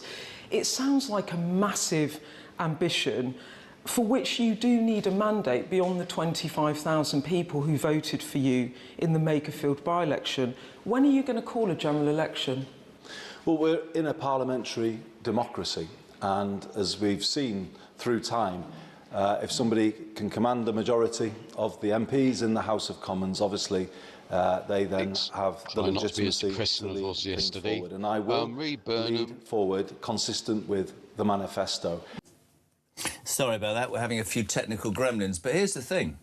Beth Rigby quite rightly saying to Andy Burnham, what about that? Because I think, didn't he tweet repeatedly? Here we are, we've got it. This was when Sunak was doing stuff. We need to start demanding a general election at the end of this Tory leadership fiasco. They were all elected on the manifesto, promising to level up the north, and they're abandoning it. But that's going to happen. So in your view, we're going to go to a Labour politician in a tick. There'll be lots of announcements. Yeah. We need to scratch below the surface and see what they actually mean. Reform, you say, a little bit on the back foot. And you can envisage a situation where Burnham, the bounce, the gloss before it, starts to unravel. He might well call that general election. I think he should, because he's going to find it as tough as Starmer did. We've already seen, actually, you know, what happens. Even with a huge majority, you can't necessarily fix things. He needs as much positivity to buy himself more time, because right now, everybody says general election is 3 years away. What does that mean? It means it's 2 years, basically, before people start getting really angsty. So 2 years, and then you're basically out, because it's not going to get any better. If you buy yourself 5 years, that gives you the 2 years for things to get worse and then get better. Do you think that with what you said about reform and his ability to blitz a few things, do you honestly think he could go to the country and win? I think in the next couple of months, there could come that point, yeah. He would have a much reduced majority. This is the thing. He wouldn't come back with the majority that Starmer had, because the Labour Party are now the ones that people would like to punish. Could he get a majority that's maybe in, you know, double digits, low double digits? Yes. Would that be necessarily a bad thing? No. It might focus the minds of a lot of MPs. If he's then able to turn around... Is he going to sacrifice 150 Labour MPs? I'll tell you what, let's go to...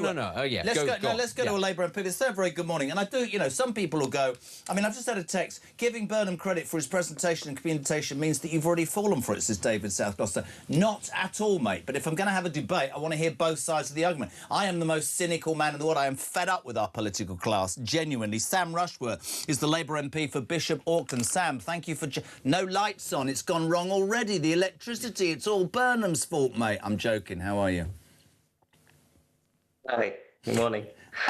Let's get the view of a backbench Labour MP. Did you support Andy Burnham? Did you vote for his nomination? I've spent weeks arguing that we shouldn't be having a leadership contest while in government, because we promised not to. We promised to end that sort of merry-go-round of prime ministers and ministers, and I felt that it would be dangerous for the country to destabilise a sitting prime minister.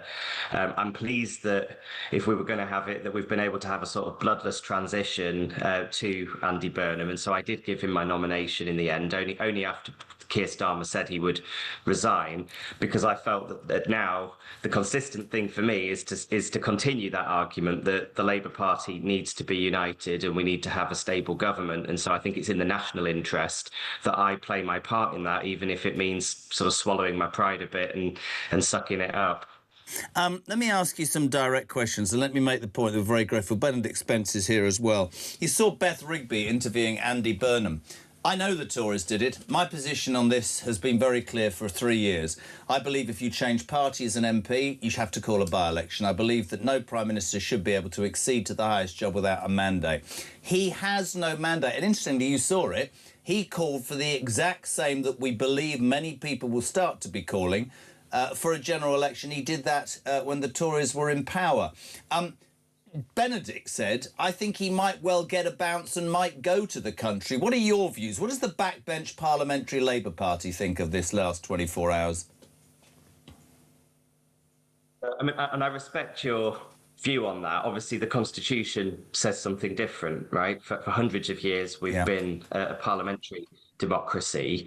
And yet I think in the country, people often feel that they are electing a prime minister, or they feel that they're voting for a party to be in government rather than voting for their member of parliament. So I understand those calls. And of course, if the tables were reversed, I think you would hear Labour figures saying, there needs to be a general election. We certainly said that when Rishi Sunak became prime minister. So I get that. And of course, the government of the day said exactly what I'm saying to you, which is no, there doesn't need to be, because we're a parliamentary democracy. I think from my point of view, I fought really hard for 2 years to become the Member of Parliament for Bishop Auckland. And just like governments feel that they've got a mandate and a 5-year plan, I feel like I've got a personal mandate to be the MP for our area, to represent the people I represent, and I've got a 5-year plan, and I'm only 2 years into that. There are many things that I want to see change in my constituency that I'm fighting for every day. But can I jump in, Sam? And I'm not being cynical. Benedict also. The difference between Burnham and even the Tory situation is he wasn't even an MP when that mandate was given to the British people. And the concern would be, and I completely get your honest answer, the concern would be how much of that was voted for, that got that huge, is going to be torn to shreds by a man who has very publicly said, we are going to take Britain leftwards. And that scares a lot of people. Definitely scares a lot of people. I think if you start breaking key planks of your manifesto, that you don't have a mandate to do that. And I think that's true. But actually, I think what I'm hearing at the moment actually is kind of a lot of bold rhetoric, but not a lot of policy change to back that up. A lot of the things that Andy Burnham is announcing as a new Prime Minister is our current legislative programme. We have a programme in place right now to devolve power to the nations and regions. That's what we're doing. We have a programme to tackle the cost of living crisis, the sort of thing that he announced this morning around energy bills. That's just really consistent with what Rachel Reeves did, removing the net zero tariff to take £150 off energy bills. So unless we're in the sort of territory where he's saying, actually, we're going to fundamentally rip up the fiscal rules and do things completely differently, then I take the view that actually we already have a mandate from the public to enact our manifesto, and we need to continue doing it. Benedict? Sam, it's interesting that you say, that this is what the Constitution allows, but of course the Constitution is unwritten. It's not, it's uncodified. So whilst, for instance, you can have a Prime Minister who sits in the House of Lords, it's not the done thing anymore because precedents have been set that it's not really considered acceptable in modern times. And, you were talking about sort of the stability and having a mandate as a personal mandate. Well, we've had a couple of years of a significant political upheaval, not actually largely driven by Labour, but by the Conservatives and their love for sort of getting rid of leaders in pursuit of personal ambition. Wouldn't it set a fantastic precedent, actually, to be the government, to be the Prime Minister, who breaks the mould of just changing leader and going, yeah, but we're not going to have a leadership, well, we're not going to have a general election because this is what the rules allow. Wouldn't it set a fantastic precedent to be the one who says, no, I'm going to go back to the people because I trust the people? Because on the one hand, wouldn't it show people, actually, that this is not somebody who is hiding behind parliamentary procedure? And wouldn't it also put the Conservatives, and potentially Reform as well, in an incredibly sticky situation whereby if they run into trouble, they're also sat there looking over their shoulders going, well, we can't just have a nice, easy leadership contest because we might actually have to go to the country again. Wouldn't it, in fact, lead to a period of stability after this? Because increasingly what you'd have is government saying there isn't an easy out of just getting rid of the leader. Yeah, I hear what you're saying, and obviously I can't read the mind of the Prime Minister, so I don't know whether he would agree with you. I mean, essentially you're saying it would be bold and brave and it might be rewarded by voters for doing so. I'm not sure that it would set a precedent, though, because I think ultimately when power is difficult to win, and when you've got it, you don't just throw it away. And the fact that he's done that this one time doesn't mean that a future Conservative government would feel a need to act the same way. If they did, then we would have seen Rishi Sunak go straight to the polls when he became Prime Minister. But understandably, he chose to cling on to power until the last minute because that's what suited him and his party. And to be fair, the Conservatives earned that right in 2019 when they all won their seats in a general election. Let me jump in if I can. Firstly, appreciate you being on. I sort of feel like the bar was so low before, I'm afraid it was. Communications-wise, you can see immediately it's better in the last 24 hours. I think Healy's a great choice because I think that is, you wanted more for defence, go and find it. We can talk about the failures. We've talked about Starmer and Reeves repeatedly. Do I sense that you're quite cynical, like lukewarm? You were obviously a Starmer supporter. The electricity cut this morning, this was announced by Andy Burnham at 6:15. He said, Peeps, I'm going to freshly cut tax to remove VAT from domestic electricity bills. Now, we've broken this down. The average bill is £800. 5% of that, which is domestic VAT charge, is £40.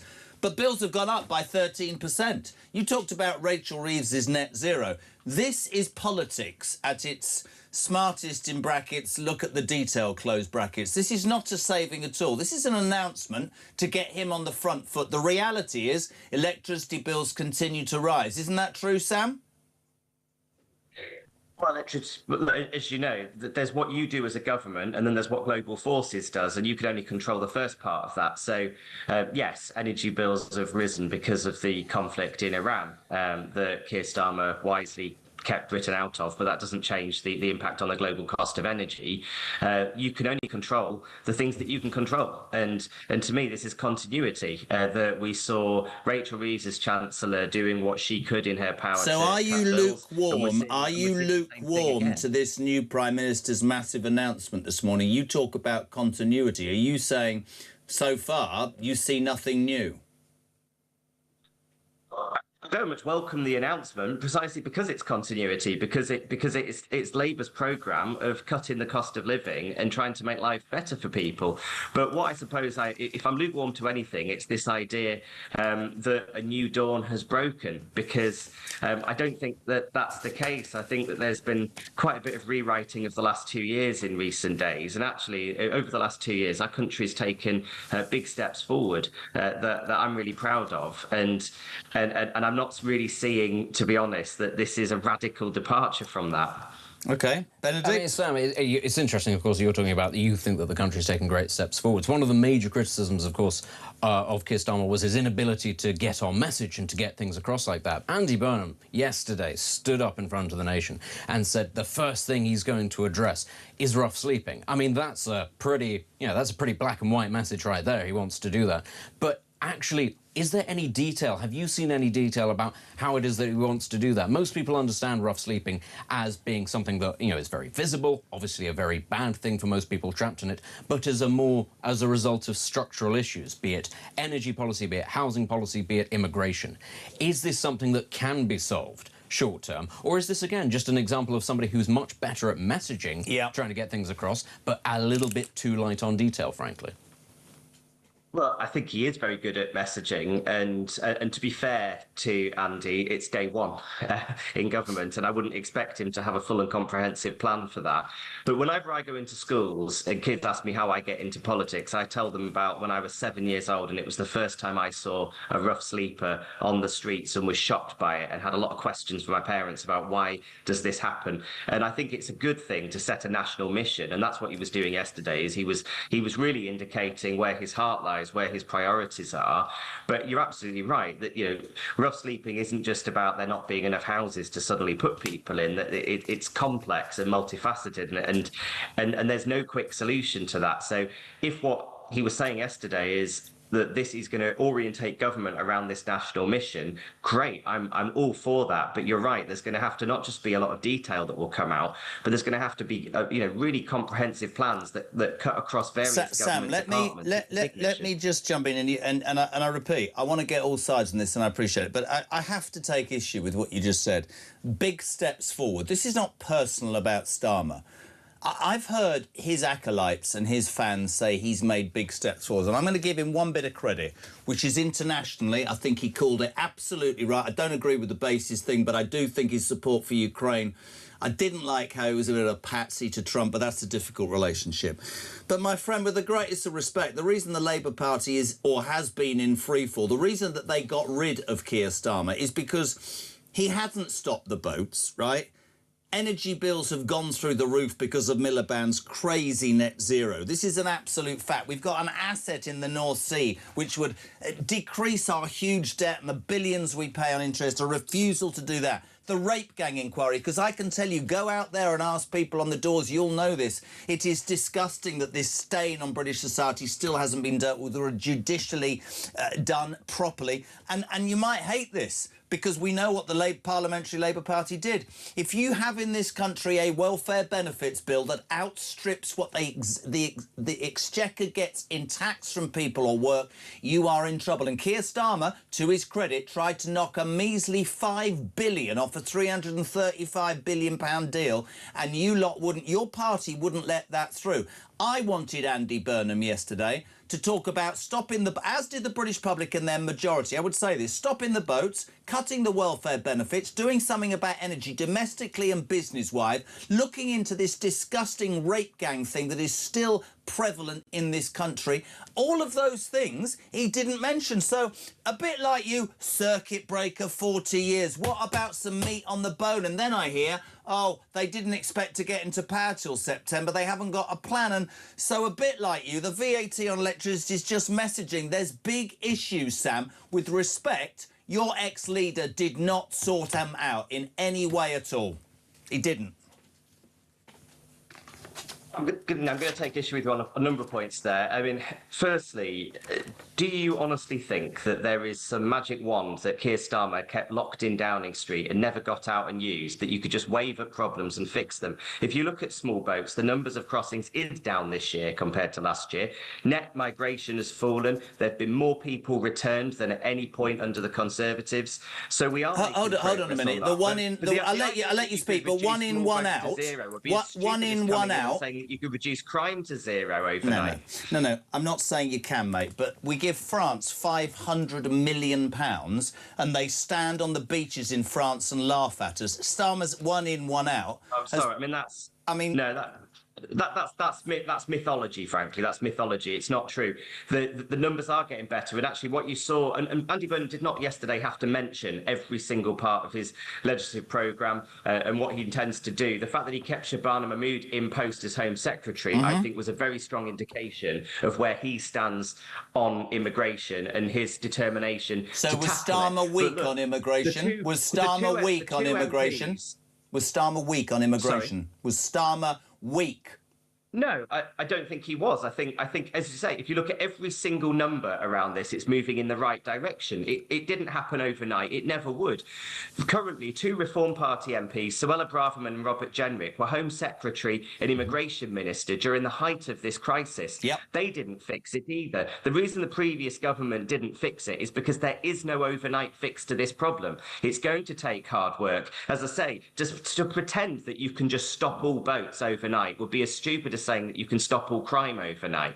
There are serious criminal gangs that are very good at what they do, and they're constantly circumventing the measures that I don't want you, and I don't want you to take me the wrong way. We have different views, and that's a democracy. But if you want to get onto crime, here's what I would do. I wouldn't be doubling my foreign aid budget to 11 billion. I'd be using that money to build prisons. I'd say to my Justice Secretary, and thank God Lammy's gone. That's me being honest, right? I'd say if you get 5 years, you're going to serve 5 years. I'd be saying if you get found with a knife, you're going to prison. You're not coming out until you've served your time. That's what I'd be doing. It's different ways of looking at stuff, isn't it? Well, again, you talk about prisons. The previous government in 14 years barely added a dozen prison places. Absolutely. Now, under Keir Starmer, we've built thousands more prison places. So that is the programme of this government. That's exactly the point I'm making. Then why did the Labour Party get rid of him then, Sam? We are building the prison places that our country needs. Well then, Sam, why did your colleagues get rid of him then, if, in your words, progress was being made? I think you know the answer to that. People got jittery about local election results and frightened of losing their seats. And by the way, I'm not here to tell you that everything that I always agreed with Keir Starmer, because I didn't. I agree with some of your criticisms about communication. I agree with the criticism that Bennett made earlier, that he sort of came in and basically said, guys, everything's going to be bad. And in a way, I think Keir had this sort of belief that we've been putting sticking plasters over problems for too long, and what we need is to look at long-term solutions to the problems our country faces. And yet we've got a country that was crying out for immediate change, and I think we didn't deliver aspects of that change fast enough. Obviously, there were mistakes. Winter fuel allowance was a mistake. I said so within minutes of the policy being announced. So I'm not pretending that everything was perfect. But what I'm saying is, on these key things, and you mentioned prison places, we're the party that's come into power and is building those prison places that the previous lot failed to deliver on. And those people who failed are now Reform Party MPs. Yep. Benedict, final word, Benedict. All I would say just on that final point, though, is if you have a Prime Minister who comes in on his first day and says, actually, we put too many people in prison, because that's actually the thing that everybody remembers about, Starmer's approach to justice. It wasn't that he built more prison spaces at all. He came out and said, we put too many people in prison. And that, I think, sets the tone straight from the bat. And this is, I wonder, is this not actually potentially going to be a problem for Andy Burnham? Because he came in and he said, I'm going to end rough sleeping. When he was Mayor of Greater Manchester, rough sleeping went up. It's a very visible thing that you can't actually hide from. And whilst I think we all accept, and, as I've said, it's a positive thing to get off the front foot on, it's something that you can't avoid long term. Is there, therefore, not an argument to be said he has to go to the country now, before people realise that the tax cuts are not, in fact, tax cuts? They're just making the rises slightly smaller. Before, as we talk about, people realise, oh, there are no quick, fixed solutions. Isn't it in his interest, whilst Reform are struggling and whilst the Tories are deluding themselves that they're back on the rise because Kemi's doing well, to actually go for the jugular and say, now is the time to be bold? Final answer, Sam. Sounds like you're suggesting that he goes to the country before people realise things. I don't think you should be deceiving the electorate. You're in politics, Sam. That's what everybody does. Sleeping, it's going to take. Well, no, we need to do politics differently then, because I think we need to be honest with people. And rough sleeping's a good goal. But you're absolutely right. It's easy to make a big bold announcement about where your heart lies. It's another thing to deliver it, and that's going to be really difficult. And I do hope that we orientate government behind a goal such as that. And I don't think we need a mandate from the British people to end rough sleeping. I think it's pretty clear how they feel about that. Sam, can I just say, I really appreciate you coming on. For me, that's what it's all about. It's all about debate, and I mean that really, really honest. And your appraisal is your appraisal, and it's important for Benedict and I on this station to get all views. Really appreciate it, my friend. Have a good day. Sam Rushworth, Labour MP for Bishop Auckland. Bit lukewarm in his support there for Burnham, shouting more about what Starmer had. Do you know what I thought last night? I'm just going to a break, but I think that Starmer was massively out of his depth. In the last 2 weeks, when he knew he was toast, he was a much more free, laughing, joking. Maybe it's the job. I think he was totally out of his depth. Do I think he's probably just a nice man? I go yes, and then I think what he did to the veterans, and it drives me absolutely bloody insane. Apparently, I've got to go to a break. Don't go anywhere. 7:30, back in a minute.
Some breaking news. 8 men have been charged with rape and child sex offences as part of a grooming gang operation in South Wales. They've been charged with more than 30 offences.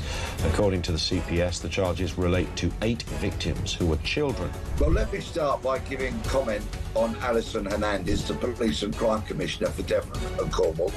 She's a stupid, idiotic, sycophants. Ann Widdecombe was murdered, the most high-profile murder in Britain for many, many decades. She was murdered because she supported the reform agenda. Across the UK, on DAB+, on YouTube, on your mobile, and on your side. This is Talk. Welcome back, 7:30. This is Talk, of course, the home of common sense, and where Alarm Clock Brits their views on the day's news. Benedict Spence with me. A 28-year-old man has overnight been charged with the murder of Ann Widdecombe, of course, the Reform MP. Police say that Joshua Kerry has been charged with a single count of murder after the former Tory minister was found dead at a home in Hayter on Dartmoor in Devon earlier this month. He will appear before Westminster Magistrates Court today. Very important. This is an ongoing case. We can't have an opinion. Just wanted to have a quick chat, though, with the voice of all knowledge when it comes to policing and stuff like that. Peter Blexley, a very good morning. Welcome to Breakfast. Good morning. I think everybody was just so shocked when this terrible incident happened, and we have to be very careful. What's your take on the news, as much as you can say? Well, I suspect he will appear either via video link or in person today. The wheels of justice will start to turn. I don't anticipate that any pleas will be entered today, but we should wait and see. I would also imagine that this case will progress fairly rapidly. I would expect to see a trial in a number of months rather than, say, a year or more. I think it's become, obviously, a case that's so up there in people's minds, and politically people have got involved with the whole debate on security of politicians, from Nigel Farage across to the government. It'll be very interesting to see, you're right, the speed of the outcome, but also the sort of the fallout and how this improves. I mean, I'd read, I think it was, I could be totally wrong, it was Boris Johnson, I think, at the weekend said, which I thought was wrong. He said, "Oh, MP security isn't an issue." It patently is. Patently. There will be a number of much broader issues that stem from this appalling case. Yes, including the safety of politicians and people who are prominent in the media, political commentators and the like. But there's a message here which doesn't impinge upon this case whatsoever, and is a very broad message, but also a very apposite and relevant message that I do not hesitate to put out there. Unfortunately, some decades ago, senior police officers decided that patrolling the streets wasn't effective, couldn't be measured, and therefore they largely abandoned it. And of course, what has happened is the criminals have taken over. So there is now, sadly, an obligation upon us all to keep our homes, our vehicles, our loved ones as safe as we possibly can, because the criminals rule the streets and the police don't. So that might mean that I would urge you this summer, if necessary, to abandon that holiday and instead get a state-of-the-art CCTV system and a burglar alarm, get an immobiliser for your car, get a steering lock. When you go out on the streets, don't have your head down in your phone, don't have headphones on, because you're denying yourself your hearing and your sight.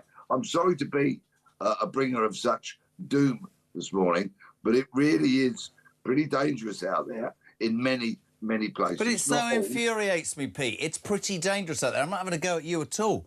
That's not good enough. You're absolutely right. You know, gone are the days where police will be on the streets gathering intel. I'm sick and tired of this. Oh, let's police by computer or by form, by ticking a few boxes. You're absolutely spot on. And one of the things that I think the government need to do urgently this is Theresa May, by the way. I'm not even talking about the Labour Party. She started this complete and utter abdication of what I believe the police are. I mean, you were telling me that they can't even be called police force anymore because that's disrespectful. I'm old-fashioned. I think they should be out there. I just want to say, yesterday, David Lammy fired as Deputy Prime Minister and Justice Secretary. No comment for me. But in one of his last pieces of action, and I want your response to this, he was taking legal action to block the publication of foreign nationals' crime rates in England and Wales. Patently, that's a cover-up. Recent data show that foreign nationals accounted for 1 in 7, 15%, of sexual offence convictions last year. This is the Police National Computer. And Lammy, who's no longer in the job, thought it would be a good idea to cover that up. Should we not know, as a society, what the people coming to this country illegally are doing? Of course we should, Peter Blexley. Open justice is a central tenet of our society, of our democracy.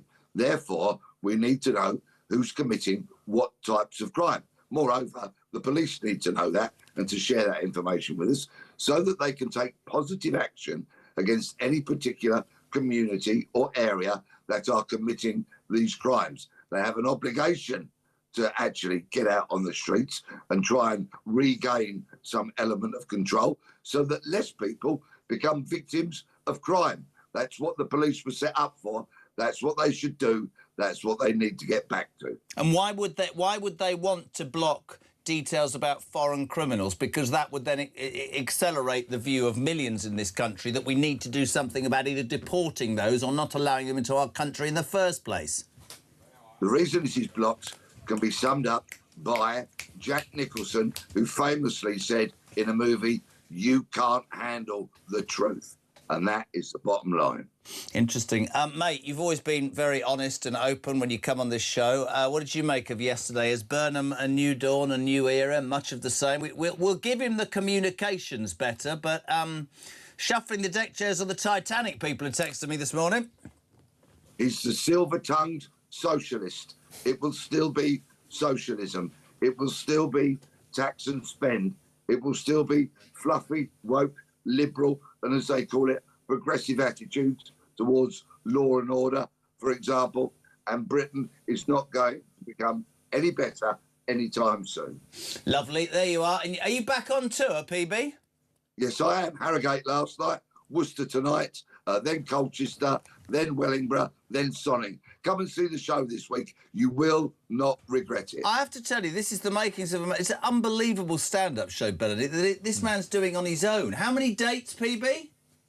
In total, I'm doing 158. He was I've done nothing. 90. He was nothing till he met me. Now I can't get a gig, and he's got a bleeding agent. Peter Blexley, seriously, go online because it is fantastic. And you're going to Sonning on Friday, which is where I went to school. I wish you could come. But Peter Blexley, as ever, thank you. 21 minutes to 8. Morning, Adrian. Morning, Jeremy. It's Adrian from East Sussex.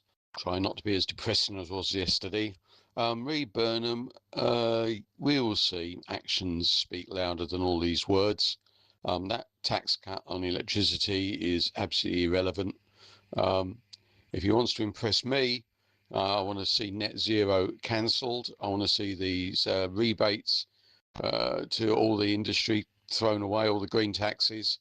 And start drilling in the North Sea. That would be a good move there. I think most of us would agree with that. Benedict Stewart here. Let's say a very good morning. And I have no shame in saying this, Benedict. He knows what I'm going to say. Our next guest must look at the pictures of Andy coming up 10 down. This man should have been Prime Minister of this country, along with Ian Duncan Smith. Sir John Redwood, former Conservative Minister. How are you, my friend? Good morning. I'm in good form. Pity about the country. Good to hear some common sense. Andy Burnham, dear boy, what did you make of yesterday? We will give him credit. The communication's already far better than the dreary Starmer who's now exited to the pub with Rachel Thieves. Well, he gives us a much better narrative, as they say, but it seems to be completely disconnected from reality. He is going to discover the hard way that if you are Prime Minister, you've got to do what you say and you've got to deliver what you promise. And I don't see how he's setting himself up to do anything but fail. I mean, he comes up with this lovely idea that we're going to end all rough sleeping. Now, he also says that he's going to give more powers to councils and regional mayors. So how do you do that from the centre? Is he going to instruct them all? Is he going to take away some of their powers because they're currently responsible for rough sleeping and housing? And then you've got this tax cut, which he's come out with. But as we've just heard, it doesn't deal with the main problem, which is the overwhelmingly expensive electricity because of the dreadful net zero policies that Mr Miliband has been following. What we need is drill, baby, drill. You're so... Honestly, it's genius. I've been here 2 hours. Nobody's thought of that. Absolutely. I'm going to clear rough sleeping, Benedict. And we've all gone, yes, but Andy, when you were in Manchester, it doubled. Old John Redwood should have been Prime Minister when, yeah, but you want to take powers away from give more powers to mayors and local authorities who are responsible for rough sleeping being so prevalent. Yeah, it's true. We haven't even touched upon his plans around devolution and, his idea about the centralisation or the decentralisation of power, how any of this is meant to work. It's true, we've not quite got round to that yet. But, of course, this is part of the issue, is that, as John says, we've got a man who's very good at spinning a yarn, but actually what is it based on?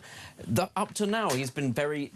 shall we say, tactile about dodging those kind of questions. Yep. And you actually pointed out that, Beth Rigby has been quite good at trying to hold them to account recently. I suspect it's because broadcasters like Sky and others, they feel burned by not actually putting Sir Keir Starmer through the ringer first time round, and then when he actually became Prime Minister, it was, we haven't really held this man to account properly. Yep. They're trying with Burnham. They really are in a way that they didn't with Starmer. But he's a lot more slippery in a lot of ways. Starmer, very rigid, very robotic, was always going to answer the question like a fool. This man has had many, many years of practice of not, in fact, giving you the full answer. John, we want to make it personal. You're absolutely right when you talk about the policies.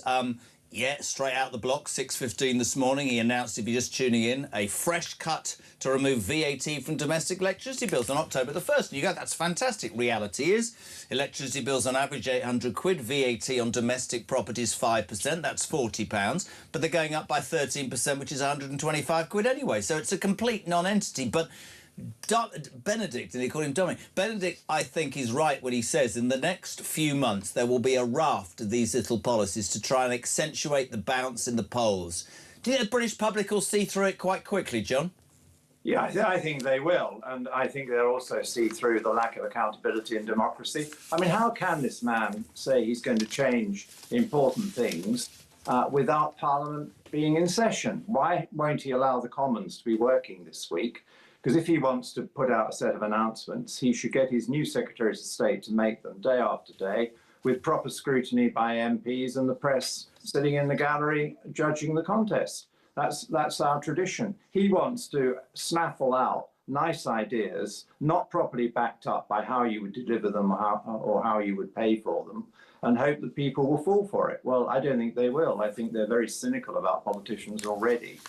And they're very cynical about the way we've had this coronation with no proper contest or ability to cross-examine.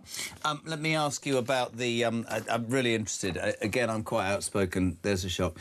He made 27 appointments yesterday. I thought John Healey was a really, really good appointment as Chancellor of the Exchequer. Your thoughts?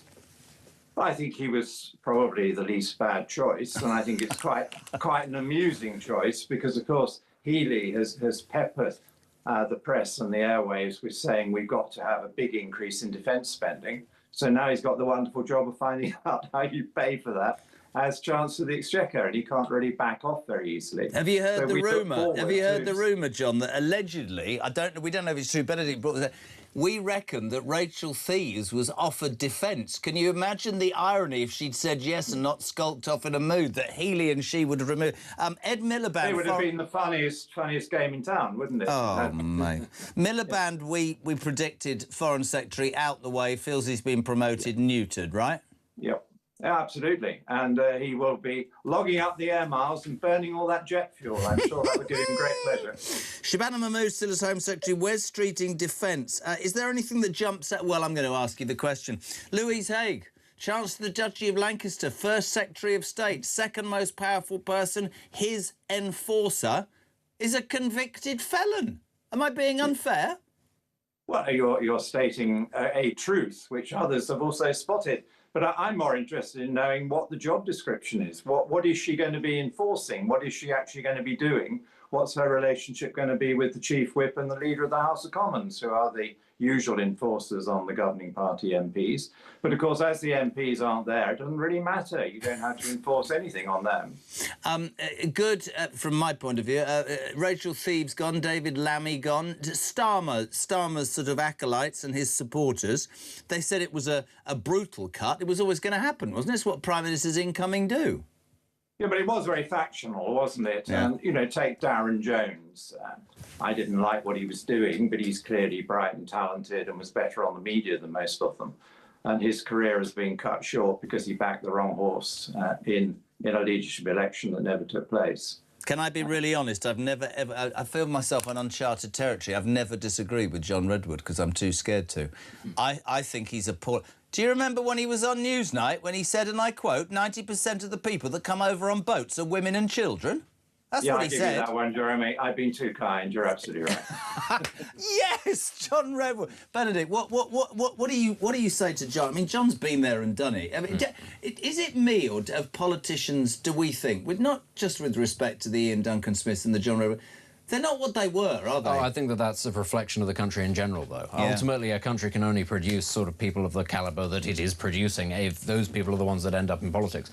And I think, you know, I don't want to sound all Peter Hitchens at this time of the morning, but the fact that you don't actually have politicians who can even recite sort of well-known bits of, you know, I don't know, passages from the Bible, Shakespeare, or have had another job. Yeah, well, the fact that we have just a pipeline of people who went to school, jumped through enough hoops to get to Oxbridge, jumped through enough hoops at Oxbridge to get into positions in the Labour or Conservative Party and have just climbed the ladder. Listen, there are lots of good MPs, actually. It does need to be reiterated. There are lots of people who go into politics for the right reason. They make very good constituency MPs. Very rarely do those people end up actually progressing anywhere because they're not going into it in order to be Prime Minister. And this was one problem, I think, that the Conservatives have had for a very long time. The worst people all really want to be Prime Minister, and boy, do they go for it. And the constituency MPs who do good work never rise above a certain point. There's no idea about service and saying to people, look, I know you don't want that role, but would you mind actually fulfilling it for the benefit of the nation? John, to finish, where does this end? Quickly, slowly, painfully? Well, I think slowly people recognise that they're not getting the delivery of the promises and they're not getting the change they wanted. And I don't think Burnham has ever explained how he deals with the contradiction of his main position, which is he is going to implement the manifesto, so it's continuity Burnham, but he's going to deliver the change people wanted, and he'll discover that the manifesto stops him. John Redwood, listen, in awe. I love you. Thank you, my friend. Great to have you on, albeit briefly, on breakfast. And Benedict Spence, you're only supposed to do it now. You've done an hour and 48 minutes. I hope you'll be doubling that invoice Again, Burnham's Britain. We're all having to work harder, longer, for, you know, is it any better? I don't know. Are you going back to your own flat, or are you going... Yes, I'm going back. Well done, Benedict Spence. Thank you very much indeed. Right, Talk Breakfast is on. What do we got? We'll speak to Tom Scotstoun a bit from The Sun. Tony, good morning. Morning, Jazzy. Tony from Stoke. I'm quite excited about Andy Burnham taking £35 for my electricity bills for the year. I'm just considering now what I can spend me £3 a month on. Pint of milk, maybe? Keep up the good work, mate. Pathetic.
Across the UK, on DAB+, on YouTube, on your mobile, and on your side.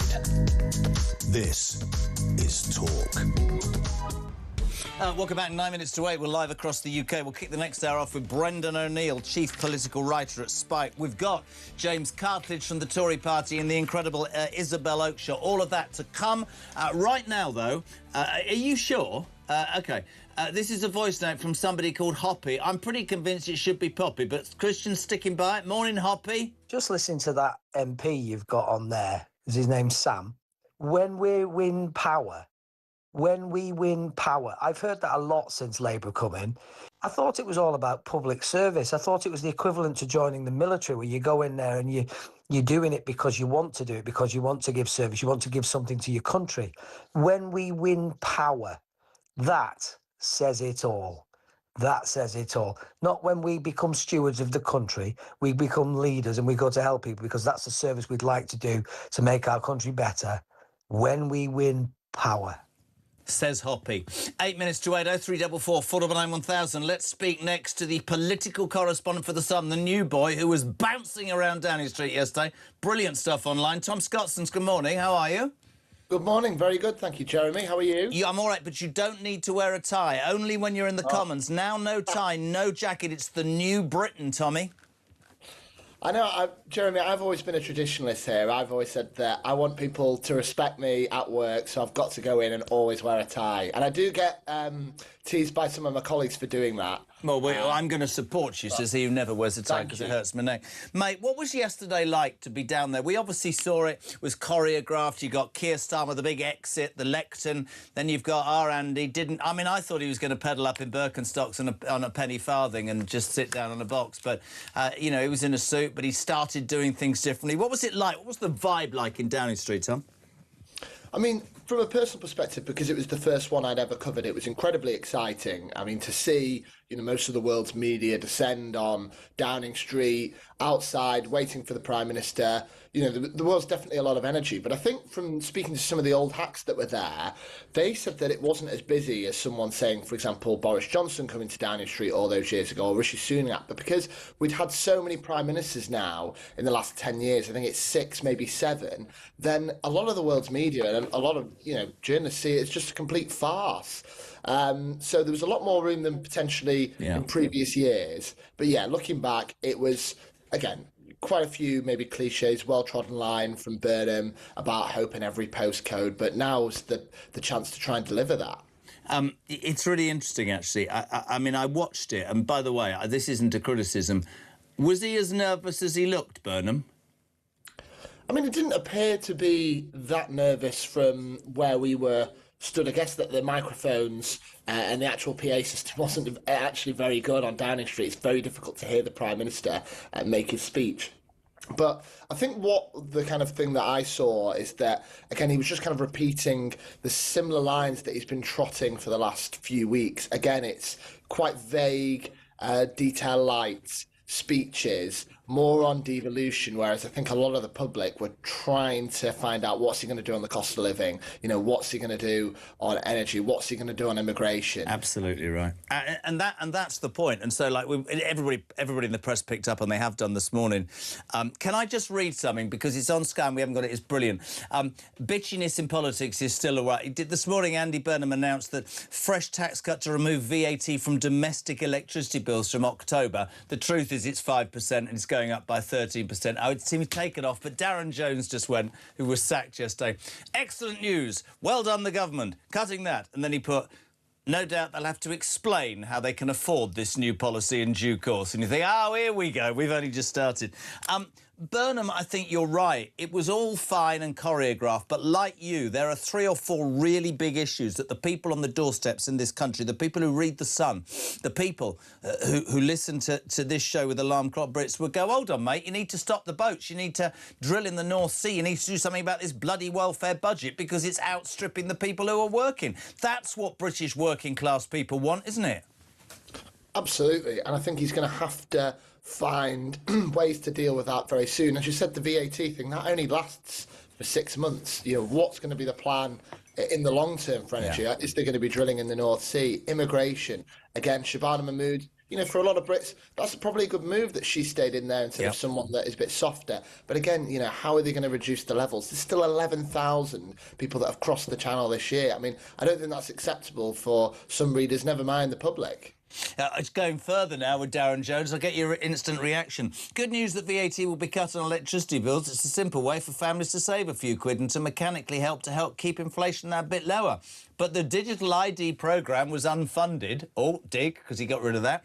The government will have to, I guess, set out how it will pay for its new policies at the budget. I can just say, sorry, I'm not being cynical. I'm a patriot, but I can see this blowing up quite quickly. Am I wrong? I mean, again, Burnham came in to really try and consolidate the party, bring it together. But again, with any reshuffle, that it's always going to create bad blood. And I guess this is just the first sign of it. And I agree, Jeremy, when people lose their jobs, particularly someone like Darren Jones, who was Chief Secretary to the Prime Minister, one of the most senior jobs in government, if you're losing that, and there's plenty of ministers that have lost their big jobs in government, it's not going to create a good atmosphere in the Labour Party, and I think this is just a sign of what's to come. Mate, it's great to have you on the team, and I mean that, and your enthusiasm yesterday online was great. The Sun always on it, and quite rightly covering everything this morning in the paper. Thank you. Tom Scottson, political correspondent for The Sun. Poor bugger has to do what Jack Elsom tells him. It's almost 8 o'clock. We're live across the UK. We kick off with Brendan O'Neill, chief political writer for Spiked. His response to all of yesterday's extraordinary news. 0344 499 for your calls and your voice notes and text to 87222. The news at 8 is next.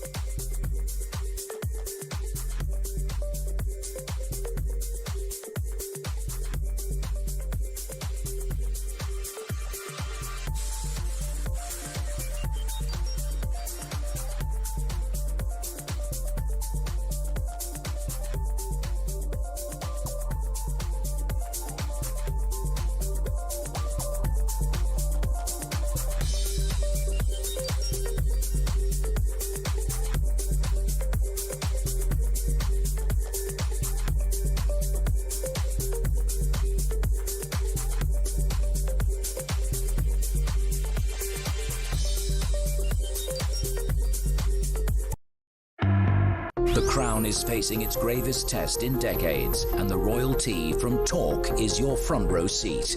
With royal reputations under pressure and probing questions about public trust, we unpack every twist and revelation with the biggest names in the business. From the throne room at Buckingham Palace to a mansion in Montecito, we follow every royal ripple. Never miss a moment of The Crown in crisis. Subscribe to the royal tea from Talk on the app or wherever you get your podcasts.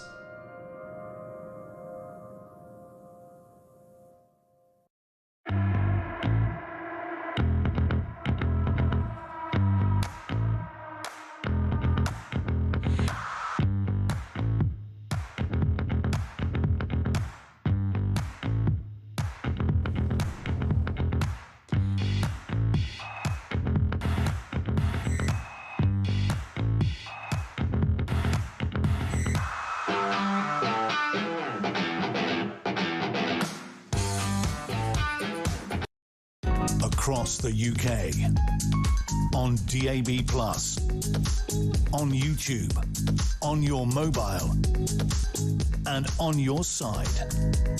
This is Talk.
across the UK.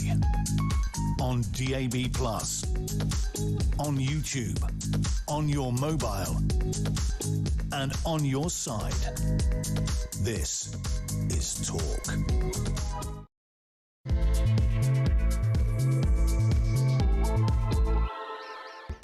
Welcome back, my friends, and welcome along. It's just gone 8 o'clock. What is it? Tuesday, the 21st of July, and you're waking up, my friends. Yippee! To a new Prime Minister. Yes, Andy Burnham yesterday succeeded in sort of hacking his way. That's the wrong word. I don't know, just getting into 10 Downing Street. Starmer bid a happy, not a tearful goodbye.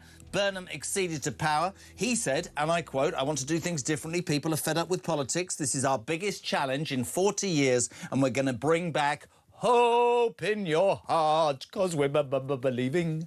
It was all very nice. It was all very choreographed.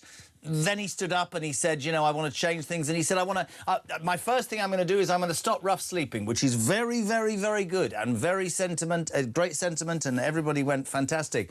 And then everybody checked the details. It's exactly what he said on his first day as a mayor of Manchester. And when he left, rough sleeping had indeed doubled. Then he went in and he created his new cabinet. He purged the Starmerites. Bye-bye Rachel. Hurrah! Bye-bye David Lammy. Double hurrah. Anyway, and then he sort of pulled a few rabbits out the hat. That John Healey, the Chancellor, the guy that resigned from Starmer's government as Defence Secretary, saying you don't agree with defending it, he basically said to him, you go and find the money then. That's down to you. Ed Miliband, Foreign Secretary, neutered. Just leave net zero and go and upset people abroad. Apparently, Harry Cole saying there in the news that the Trump administration not very impressed. Shabana Mahmood stays as Home Secretary. Wes Streeting, Defence, which is interesting, and a few other things. But perhaps the biggest point is two women he's invited back to the Cabinet. One is Angela Rayner.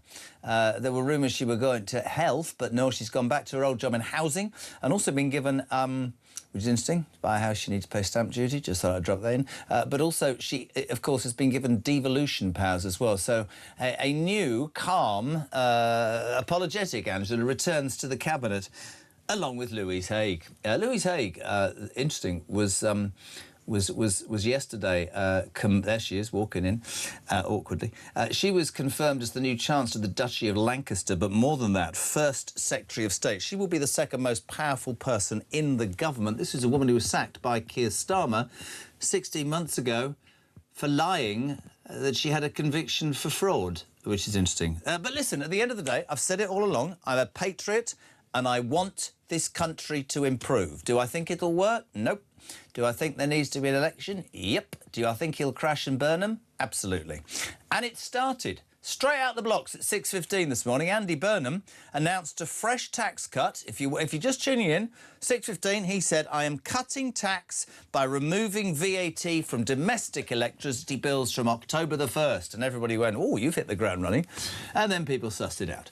VAT on electricity, peeps, is 5%. The average bill is 800. Even my maths tell me that that's 40 pounds. Also, just to let you know that energy bills are going up 13% this year. 13% of 800 is about 125 quid. So, in fact, it's not costing you any less. In fact, you haven't saved much. 40 quid, but maybe I'm being cynical. It's caused an argument already in the Labour Party. John Healey, fresh new Chancellor, comes out and says today's energy tax cut will give families some breathing room on bills and provide some reassurance this winter. This will be funded from the cancelled digital ID scheme, helping to bring down inflation whilst securing and supporting households in every postcode across the UK. New Chancellor. Darren Jones, until yesterday Starmer's right-hand man, bit back straight away. He says, great news that VAT will be cut on electricity bills. It's a simple way for families to save a few quid and to mechanically help to keep inflation that bit lower. But the digital ID programme was unfunded, and I'm looking forward to how the government will set out how it will pay for its new policies at the next budget. So it's only been about 11 hours, and they're all fighting like rats in the sack anyway. 0344 499 1000, text to 87222. You would talk on breakfast. Paula, good morning. Morning, Jeremy. It's Paula in Liverpool. Sorry, I didn't catch the name of your guest earlier you've just been speaking to about migration, and he said you can't just magically stop it overnight. Well, Australia managed it, or well, not overnight, but you know what I mean, pretty quickly. You just need to stop promising them a house, promising them medical care, promising them benefits, promising them legal aid. You just need to cut it all off Leave the ECHR, turn the boats back, and it'll stop pretty quickly. But there's no will. Thanks, Paula in Liverpool. Could not agree anymore. We've talked repeatedly on this show about stopping the boats. We heard Starmer say, smash the gangs. Can't do that anymore. Burnham, I don't know what he's going to say. Truth is this. We make it too attractive to come to this country. And the reason millions are up in arm and the reason millions are looking beyond the two main parties is simply this. If you stopped making it so attractive and you didn't wipe their backsides to the detriment of the hard-working Brit, they wouldn't come, would they? They'd go somewhere else. That is a fact. Let's say a very good morning. I love this man. Chief political writer at Spiked. Overcome with emotion, I expect, about yesterday. Brendan O'Neill, good morning. Hi, Jeremy. How you doing? Oh, God, you know, mate, sometimes I come in and I think, is it going to be a day of happiness? No, it's not. Yesterday, what was your take on our Andy? I mean, you know, I thought he was going to pitch up in Birkenstocks and a penny farthing, but he had a suit and tie on for now. You know what? I'm trying so hard not to be cynical about it all. I'm really trying not to be downbeat and to say it's all going to crash and burn, although I tend to agree with you that it will. But I'm trying to keep, not hope. I'm sick of hearing about hope already. He's only been in government for 5 minutes. But I want them to succeed because I want Britain to succeed. Yeah. But I'm sceptical. Let's put it like that. I'm very sceptical. I just think it feels like they're moving the deck chairs around on the Titanic by getting in a few new faces. It's the same Labour Party. In fact, this might be a worse version of the Labour Party than Keir Starmer's, if you can believe that. But the main point is they don't seem to have any answers to the big questions that British people are asking, which is, are we a sovereign nation? Are we going to become energy independent? Are we going to become a meaningful, free, independent manufacturing nation again or not? These are the kinds of things people are wondering, and Burnham doesn't have answers to that. I mean, it was quite interesting. I mean, I understand. I'm not stupid. I understand that you're not going to stand on the steps of Downing Street and lay out everything. But I would have thought for a man who patently, and I'll say this, has raised the bar in communications from number 10, but it wasn't very high. I mean, I would have thought that listening and understanding or having your finger on the pulse of the British public is half the deal here, like Brendan. And we've talked about this incessantly, that if you knocked on any door, I think people would be talking about the things that matter: stopping the boats, illegal immigration, welfare bill excesses, net zero, a rape gang inquiry, all the things that really, really wind Britons up. Foreign aid being doubled, you know, at Starmer's last act to 11 billion, but we can't afford to look after pensioners. And I just thought he'd touch upon that. I suspect, and I've read quite a bit about this, they're so up themselves, his lot. They thought they were going to oust Starmer and he was going to hang around till September and they could have the summer to work it out. Well, Starmer, it's the only thing I absolutely applaud him. He said, stuff it, you've got me out of a job, I'm off. Do it yourself. Yeah, I agree. I agree on that. He's really kind of just pushed them into the deep end. But the thing is that I think... You wanted it, go sort it out, mate. Exactly. I think Burnham has to walk a fine line. I think that's probably what's going on, because if he were to sweep into Downing Street and say, I'm going to change everything, I'm going to fix everything, I'm going to do things completely differently to Starmer, then people would say, hold on, mate, we need a general election in that case, because no one voted for that. No one voted for you to be Prime Minister. You weren't standing in the 2024 general election. We've never seen your manifesto. Who the hell are you? That's what people would be asking. So he's kind of trying to play a safe, quite cynical game, kind of pretending that he's going to adhere to the manifesto, but I don't actually think he is. You mean he's going to do what all Labour politicians ultimately do, or Prime Ministers, which try and be all things to all people, and you end up trying to please too many people, and in the end you just hack off loads. Interesting what Benedict Spence earlier said, Brendan. Love your take on this. He said, I mean, there was that opinion poll, wasn't there, where I think the bounce meant that he was level with reform. I think Benedict feels that over the next few weeks and months there'll be a few things like this announcement about VAT on energy bills, or we stripped that bill already, in the next few months, which will say to a lot of people in a few weeks, you know, well, this is good, this is good, this is money, this is money, this is money. But actually, that might create a few points. They might do well, and he might be good to call his own general election. But I do think the British public, I do think and hope they'll suss it out quite quickly. I think they will. And, you know, it was so interesting that he said his first big aim is going to be to end rough sleeping, because that just raises all sorts of questions in ordinary people's minds, which is, you know, why are there thousands of men from God knows where in our hotels and still British people sleeping on the streets? So even that raises questions about what we're doing as a country. Who are we prioritizing? Why are we not putting homeless people in hotels and putting illegal immigrants back on boats to where they came from? There are so many questions that he can't answer. And also, anyone who's been to Manchester recently and gone to Piccadilly Gardens, which used to be a beautiful part of Called Manchester. Crackadilly now. Crackadilly, he's under his rule, it has been completely surrendered to crackheads, to illegal immigrants, to violent men, to people who sleep there or try to sleep there before they get moved on. I would just say to anyone, if they think Burnham is going to fix this country, go to Piccadilly Gardens. Look what's happened to the centre of Manchester. It is a complete tragedy, and that's happened under his watch. And let's be honest, I'm not sugarcoating this. I'm not, you know, I talked about Healy. You're absolutely right. Rough sleeping has doubled in Manchester. It dropped initially when he made it his big priority, and then he went onto the B buses and it's doubled. Let's talk about his announcement at 6:15 this morning. I'm not, again, being cynical. I'm reporting it as is fact. He hit the ground running. He announced a fresh cut to remove VAT from domestic electricity bills from October the 1st. I'm doing this because it's rolling news, because people will tune in. Everybody went, oh, that's great, and then they looked at it. The average bill, Brendan, 800 quid. VAT on domestic properties, 5%. It's a saving of 40 quid. That's not to be sniffed at. But then bills are going up 13% by the end of the next couple of months, so it's a complete thing. Have you seen the argument that's already raging between Healy and Darren Jones? Yeah. It's, you know, it's like me and you are sitting here trying so hard not to be cynical about the new government. I want my country to be better, but I don't believe it. I think it's BS. Yeah, me too. And I think that energy bill is a very good example of it, because that is just about tweaking tiny things and not addressing the big issues. So one thing that we've heard is that Burnham might be more open to drilling for oil and so on, but we need more clarity on that. Yep. Is he going to wind back net zero? Probably not. Is he going to dig for as much oil and gas as this country has to offer? Probably not. Is he going to make us an energy independent nation like we were for centuries, the birthplace of the Industrial Revolution? Probably not. And all he says instead is, I'll trim 40 quid of the average electricity bill. He's tweaking tiny things because he doesn't have the answers to the big questions, and he doesn't have those answers because he is actually more similar to Keir Starmer. I don't think it's even that, see. I think he's more of a political animal than Keir Starmer. Straight away, I can see that. They are all hamstrung by the different factions in the Labour Party. We keep talking about benefit, right?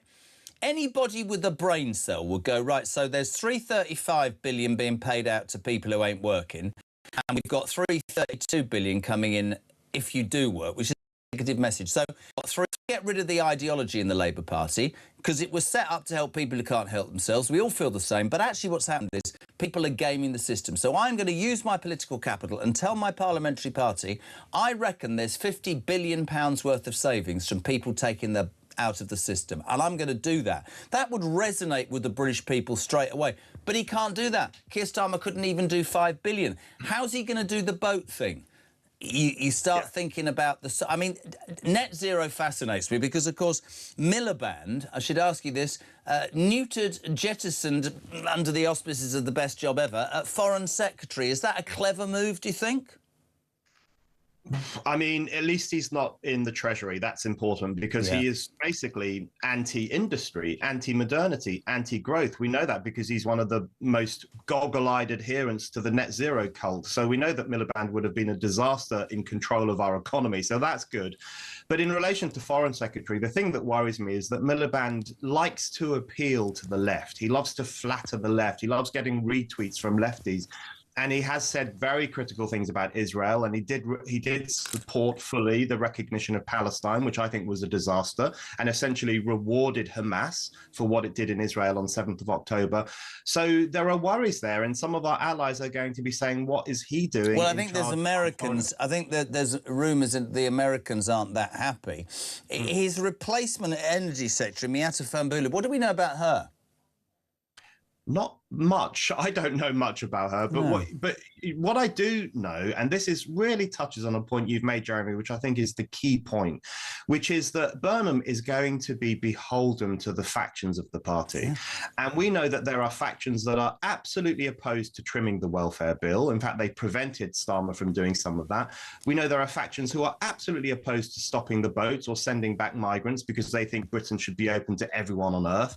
And we know there are factions who are completely devoted to the psychotic green ideology.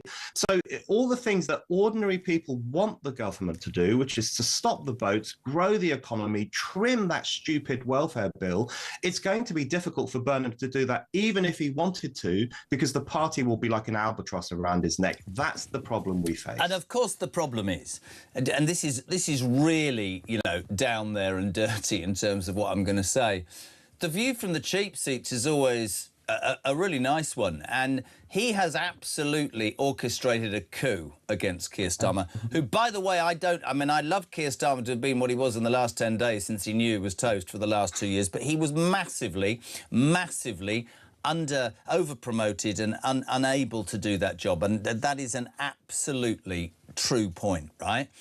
But, you know, apart from being hamstrung by different factions and the BBC bending over and saying, we'll do anything for you, Andy, the fact of the matter is you can't... I've learnt this. You can't not now believe that the British public, the silent majority, say every day have woken up and they're cynical and they want to strip things down. Within 2 minutes of that announcement about VAT, I had 20 messages saying, this is rubbish, Jez. Let's get the detail here. Yeah. What about his choices as well? I suppose when you're putting together a cabinet, Brendan, you've got to try and talk about the factionalism that you talked about. And this is not me being negative. He's kept Jonathan Reynolds as business secretary. He lied on his CV about being a solicitor. He's brought Angela Rayner back in as housing secretary, and more power with devolution. She doesn't know how to pay... what is it? What's the tax called? It's gone from my head. Thank you, stamp duty. And then we've got Louise Haigh, the second most powerful person in the new government, who's a convicted fraudster. What's she taking all of that? Dodgy people. And also, it really reminds you that we're witnessing something quite undemocratic. I mean, that's the truth of it. And I know that we live in a parliamentary system, not a presidential system. We vote a party into power, not an individual. I get all that. But there is a limit to that. There is a limit to how much people can put up with that. And some of these people were put out of office over the past 2 years because of scandalous behaviour, because they told lies, because they weren't forthright about things that happened in their past in relation to Louise Haigh. And yet now they're back. On whose authority are they back? And on whose authority is Burnham going to enforce a whole new devolutionary manifesto that he says will radically transform the country? So when I see Angela Rayner waltzing into Downing Street, I just feel powerless as a voter. I think to myself, I don't want this. I'm sure there are many people who don't want this, and yet it's been foisted down our throats by a prime minister that no one voted for apart from 25,000 people in Makerfield. So it is a coup. It is outrageous. And then, but on top of that, you have the BBC. I don't know if any of your viewers and listeners watched BBC Newsnight last night. It was like Soviet propaganda. Yeah. I mean, their tongues were out of their mouths. They were just gagging over Andy Burnham as this messianic savior of the country. It was absolutely mortifying. And I think that's a taste of what's to come. Well, we all know, I mean, this is the BBC. Did you see that bloody dreadful advert in the middle of the World Cup final, begging for people? I am beyond. You know, I'm being completely serious, being the age I am. The BBC was really important. I can't even have it on. I don't care what anybody tells me. I think it is overpriced, self-indulgent, arrogant, left-wing bias. And if that's my national broadcaster, I don't want anything to do about it. Honestly, I think it's appalling. You can see pictures now of Louise Haigh. That's the, you know, I mean, she will be the most powerful person. She will be his eyes and ears. Yeah. You know, the thing that's really getting on my wick, and a few people have made this point now, is that whenever the Times or the BBC or anyone else refers to George Cotterill, one of the guys who gives money to Nigel Farage, they always say convicted felon, you know, former convict George, posh George. But they don't say that about Louise Haigh. They don't say convicted fraudster Louise Haigh. She doesn't have that moniker attached to her name every time she's mentioned on TV or radio. So we just see those double standards time and time again. But my opinion is, and I know you and I share this, more in our DNA almost, right? That's fine. But what the establishment fails to understand is that millions of Britons now see this for what it is. And that is why you write what you write, which is what I do. I want my country to succeed, but I am not going to allow the BS the politicians and certain mainstream media and certainly the BBC propagate every day to be the only thing people hear, because it's not the truth. It's not. Absolutely right. I could not agree more. And there was something about seeing Burnham and his gang of people outside Downing Street. I just thought to myself, this looks to me like another set of smug politicians who don't really understand the public. And that is the story of the Labour Party in the 21st century. They've removed themselves from ordinary working class people. They've gone for the middle class vote and the Muslim vote. That's what Burnham's going to try and do as well. And then neglecting ordinary people who have grave concerns about the future of this country. I don't see Burnham turning that around for the Labour Party. Couldn't agree more. We love having you on. You're a legend. Brendan O'Neill, thank you, my friend. Great to have you on. Chief Political Writer at Spiked Online. Check it out. Fantastic. 8:23. We're live across the United Kingdom. Are we going to Westminster or are we going to... No, we are going to... He's in Westminster, is he, our next guest? Blimey, O'Reilly, I thought they were on holiday. James Cartledge, good morning. Shadow Secretary of State for Defence. How are you? No holiday. We're working to hold the government to account. Come on. God, the line's awful. Is that the line or is that me, Christian? Because I can hardly hear poor James. Just hold on 1 second if we can, James. We're going to come back to you. Just want to read a couple of texts. Read what Paula from Liverpool said. The migration is a benefit to Labour. These are new voters. Everything they do and say is performative. If immigrants coming in were seen as a benefit to reform, it would be shut down tomorrow. That's Johnny from up north. Morning, Jez, says Dorian Rees. Dorian says, aren't all policy announcements supposed to be told to Parliament first? I'd love to hear what the Speaker views of Andy Burnham's thing yesterday. Emma in Kent. What the heck is dressing... Who the heck is dressing... This is from her, not me. Who the heck is dressing these female MPs? Their clothes look awful, poorly fitting and far too big. Morning, Jezza, says Michael Wilkinson. As a normal alarm clock Brit, working class, I can get that Labour needed rid of Starmer and followed the Tories in announcing a new PM without recourse to voters. The Tories then and Labour now know what's coming the next time they stand before us. What I can't get about Burnham is why he's trolling voters by reappointing the fraudster Haig and the stamp duty dodger Rayner to high office. Does he understand? With those two actions, he's burned through my goodwill that I had, which is gone. Certainly from me. It's just more of the same. Mike in Lincoln on a 1 hour commute. Let's try again. Of course he's working. The Shadow Secretary of State for Defence. James Cartledge, good morning, sir. Good morning. Is that better? Oh, much better. I thought you lot were on recess, but the Tory party are putting the hours in. Everybody else is in their constituencies, man. Well, I'm here in Westminster to hold the government to account. Later I'll be going to Farnborough to support the defence industry in the Farnborough Air Show. Yep, we're still working. It has to be said, unlike someone in the heart of government, because the thing that I can't get over is we have a brand new Prime Minister and within minutes his flagship announcement on VAT on electricity bills has already completely unravelled because it's got no way of paying for it. I'm actually genuinely astonished at this. Maybe we shouldn't be surprised. Well, I want to help you out. Point. I want to help you out, Mr. Cartledge, because I don't do X, but it's already caused a bust up. Have you heard this? So he announced... Yeah, he announced at 6:15 for people tuning in that VAT would be cut on domestic electricity bills, which is 5%. It's about £40, nothing to be sniffed at.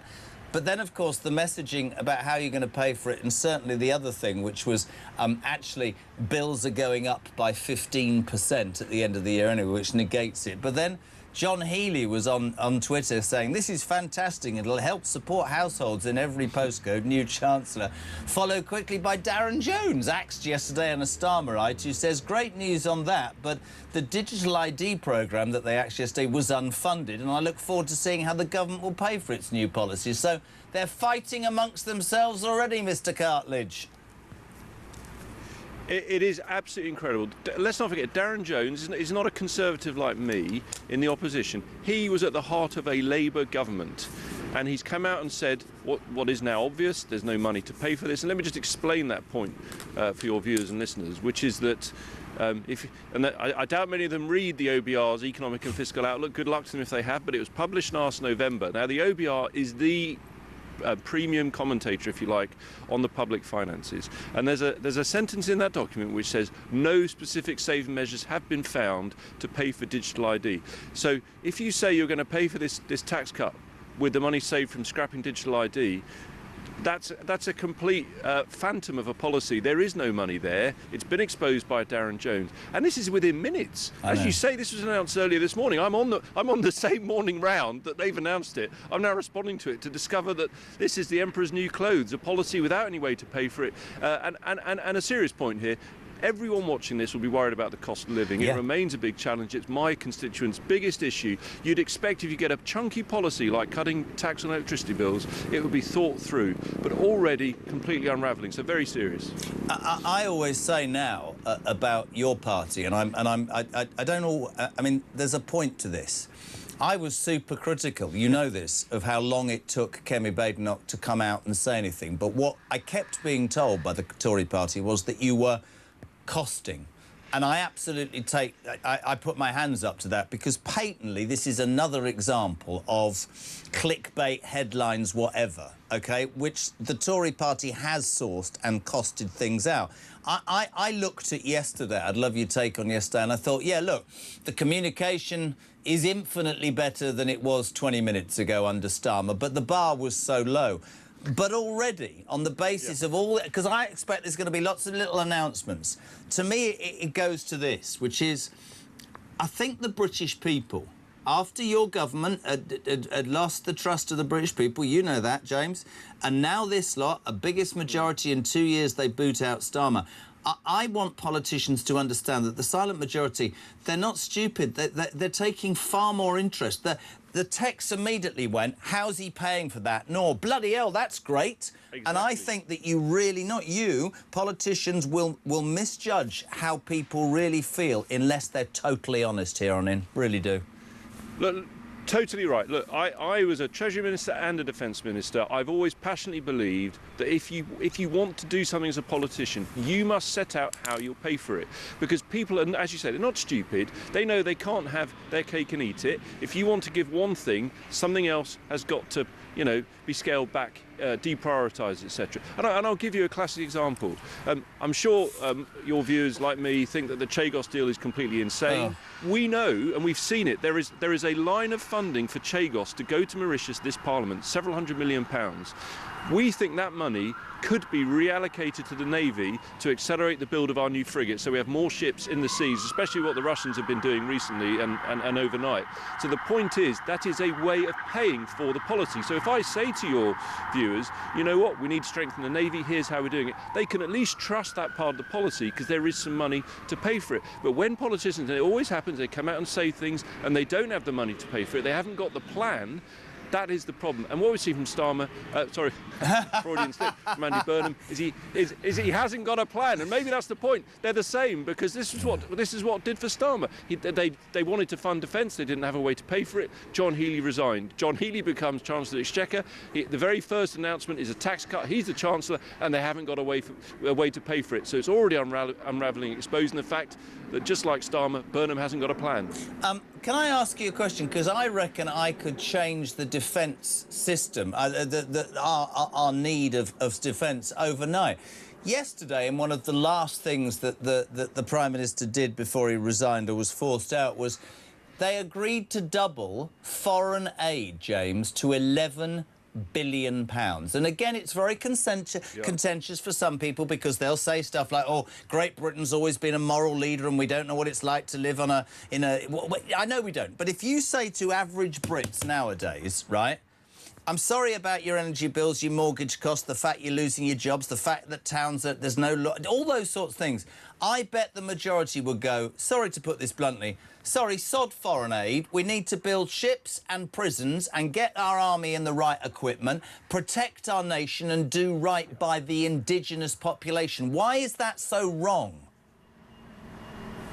And look, without wishing to be a stuck record, there will be some people who do agree with more aid spending. For the reasons you've set out, that's certainly not our policy. No. But I think the point is, again, where's the money going to come from? It's a vast amount of money. You can't both spend the money on aid and on defence.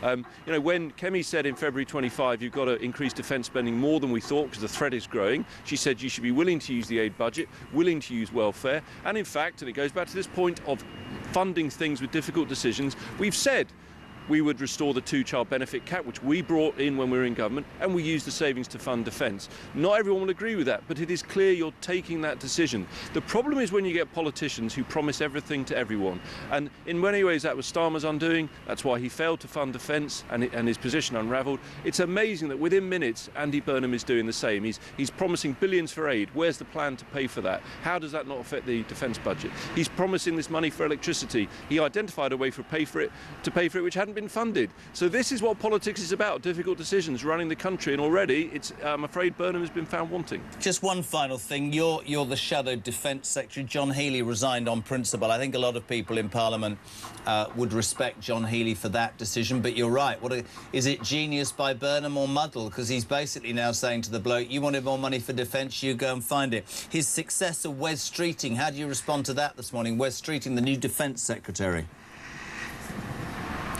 Well, look, I tweeted Wes Streeting, I wished him well because, the defence is about the national interest and we want to have strong defence, whoever's in government. Yep. And actually, Kemi wrote to Burnham yesterday, she said, this is about the national interest. We'll work with you because, it's going to be tough to find the money to fund defence and you'll have our votes if you do the right thing and make those difficult decisions. Because, as you say, we've got to fund the armed forces, send that powerful message to Putin that we're not going to be bullied around by his ships in our waters or anything else. But once again, the big question, as you say, John Healey resigned, there wasn't enough money for defence. He's become Chancellor. He wasn't the reason he was resigning was there was no way to pay for more spending for defence. And he's announced a policy, because he's a Chancellor, so he must be behind the VAT policy, and there's no way to pay for it. So he's committing the same problem, if you like. And so it's very concerning, the complete absence of a plan from Andy Burnham. If you come in as Prime Minister and you deliver a major policy on the biggest issue for the British people, which is the cost of living, domestically, that's surely the biggest concern. Putting defence and everything to one side, that's the biggest international issue. But at home today, for people, they're worried about how they pay for their bills. They've been given this wonderful idea, lower tax on energy bills, and it has completely unravelled, and that is extremely worrying about what's going to happen under this government. But we'll be here holding them to account, whether in Westminster or anywhere else. James, always great to have you on, my friend. I really appreciate it. And there he is in Westminster, jacket and tie and suit, doing the business for the Tory party, and our Prime Minister, our new Prime Minister, refuses to face up to Parliament. The Tories asked for Parliament to be recalled. Thank you so much, James. But that actually didn't happen. So we've got a Prime Minister who, for the next 6 weeks, can announce policy, not to the Commons himself, won't be challenged on it by elected representatives. Awful, awful look. Your thoughts on that and everything else in the news? 0344 499 1000. Text to 87222. Morning, Johnny. Morning, Jezza. It's Johnny in the van. Just listening to all these fantastic promises that the new Messiah is giving us. There's an old saying where I come from, when all that glitters isn't gold, and it's quite relevant to the Labour Party. You can't polish a turd, but you can roll it in glitter. That sums up Andy Burnham to me, mate. Great show, mate. Keep it up.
current affairs, international news, letting criminals off while sending... Oi! Oi! You shut up. I'm trying to record something. Stand by for 3 powerhouse hours of breaking news, challenging views. I don't give a flying damn about international law. I think people will viscerally reject this.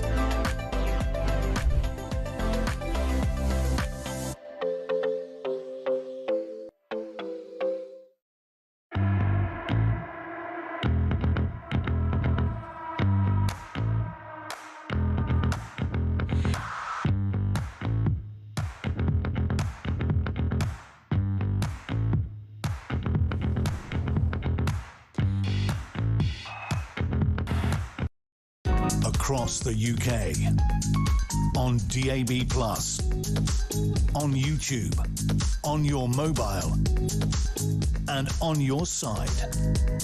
This is Talk. Welcome back. I forgot to tell you this morning, I have some breaking news personally myself. My wife just sent me a picture. My kids are away with their grandparents and their mother on holiday, lovely, in the Cotswolds, which is fantastic. And last week, my wife's car, big car, because so many bloody shits, so it goes into the garage. And I'm not going to tell you who makes it, but they had to recall it for an issue.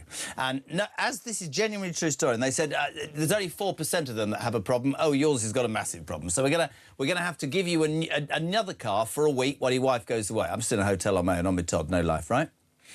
They deliver a brand new, I mean, it's a 120 grand car, right? Literally, with 90 miles on the clock, right? She's gone to the Cotswolds. I'm working yesterday afternoon. I get quite a tearful voice note. Iris, too, disappears. The cottage is fine. And then they hear this scratching noise. Iris thought it would be a good idea to draw a picture on the side of the car with a stone. With a stone. So today's show is being donated, the fee, to BMW. Thank you, Iris. 0344. It's a true story. Draw a picture on a brand new BMW with a stone. That's a good start to midday. And you think you've got problems, Andy Burnham. You don't know what you're talking about. Morning, George. Morning, Jeremy. George in Leicester. So Andy Pandy's taken 5% off the VAT domestic electricity. Just a little point to make here to everyone. Electricity prices went up 130% at the start of the Ukraine war. 130%. So the average kilowatt in the United Kingdom used to be 15 pence per kilowatt as a day rate. It's now averaging 35 pence per kilowatt. So maybe I'm getting my maths wrong here, but doesn't that mean that they're still up by 125%? You can't make this up, mate. Have a good show. No, you can't. Loads of you texting Wendy. You said Healy resigned on principle. I don't think so. He was instrumental in the ending of Starmer. Now he's got a better job, all part of the backstabbing coup, dear boy. Hello to Phil in Thurrock. Shouldn't a VAT cut be a Chancellor announcement rather than a PM announcement? Who's in charge? Well, whoever is has made a massive mistake already. Morning, Jezza. Emma in Kent here. I can see this government finding another 22 billion black hole. Morning to Gary in Bridgewater. A word of advice: if you want respect at work or for the job you do, forget the tie, try a new career. Brilliant. Jeremy, the Who got it right. Meet the new boss, same as the old boss. We won't get fooled again, says Dave in South Gloucester. Dave's in Cardiff. It'll be interesting to see how Wes Streeting responds to a Russian vessel this morning doing a live firing exercise 46 miles off the UK coast. With their aggression, we should make it clear to Russia that they invade our waters or airspace and they accept the consequences. If Burnham wants to go back to the 80s, then let's see if he has the bottle, like Margaret Thatcher did, to stand up to people who behave like this against the United Kingdom. Christina. Hi, JK. Cut on VAT for electricity. Now, that's the carrot. Now, when is the stick coming? Great show, Christina. Margaret in Birmingham. Andy B is using his new broom. Reeves, Lammy, Hermer, gone. Brilliant. Now he has to listen to the people. Stop the boats. He can do it, but so far not a word. Clear up Park Lane for a start. Get on TV and address the bloody country. And finally, Hayden in Grimsby in the northeast. In Lincolnshire, we have rough sleepers. However, what we found is that many who refuse to come off the streets, they don't want to at all. because a lot of them are migrants. Interesting. 0344 499 1000. Let me tell you about dedication, ladies and gentlemen. James Cartledge, whilst Parliament's all in recess because the Labour Party don't want to be out, he's at work. And somebody who works non-stop for this company is on a 2-week holiday, but she has voluntarily said that she'll work on this show. We love her. Isabel Oakeshott, good morning. Good morning. Well, I'm a little bit nervous because I'm in North Africa, and while you were talking about your disaster with the car, the internet connection went a bit wobbly. So if you lose me, then this is why. But we'll give it a go. I have to say I was horrified by that story. The stone drawing on the car. Oh, my God. And what can you say to a 2-year-old? I mean, honestly, we wouldn't listen anyway. I was on FaceTime to her and she hid under the dining room table because she won't look. I said, listen, it doesn't matter. It's only money. But yeah, drawing is one thing, but doing it with a stone on the side of a brand new BMW is in fact something else. Isabel, thank you, my darling. I know you're on holiday and we appreciate your time. Let's start with yesterday. What did you make? I mean, the bar was so low, communications-wise, it was raised. It was very real and very nice, wasn't it? I mean, absolutely. And people will have seen somebody who sort of sounded ordinary and normal and was talking fluently without a load of notes. He doesn't sound like a robot or a cardboard box. So that's a win relative to the last guy.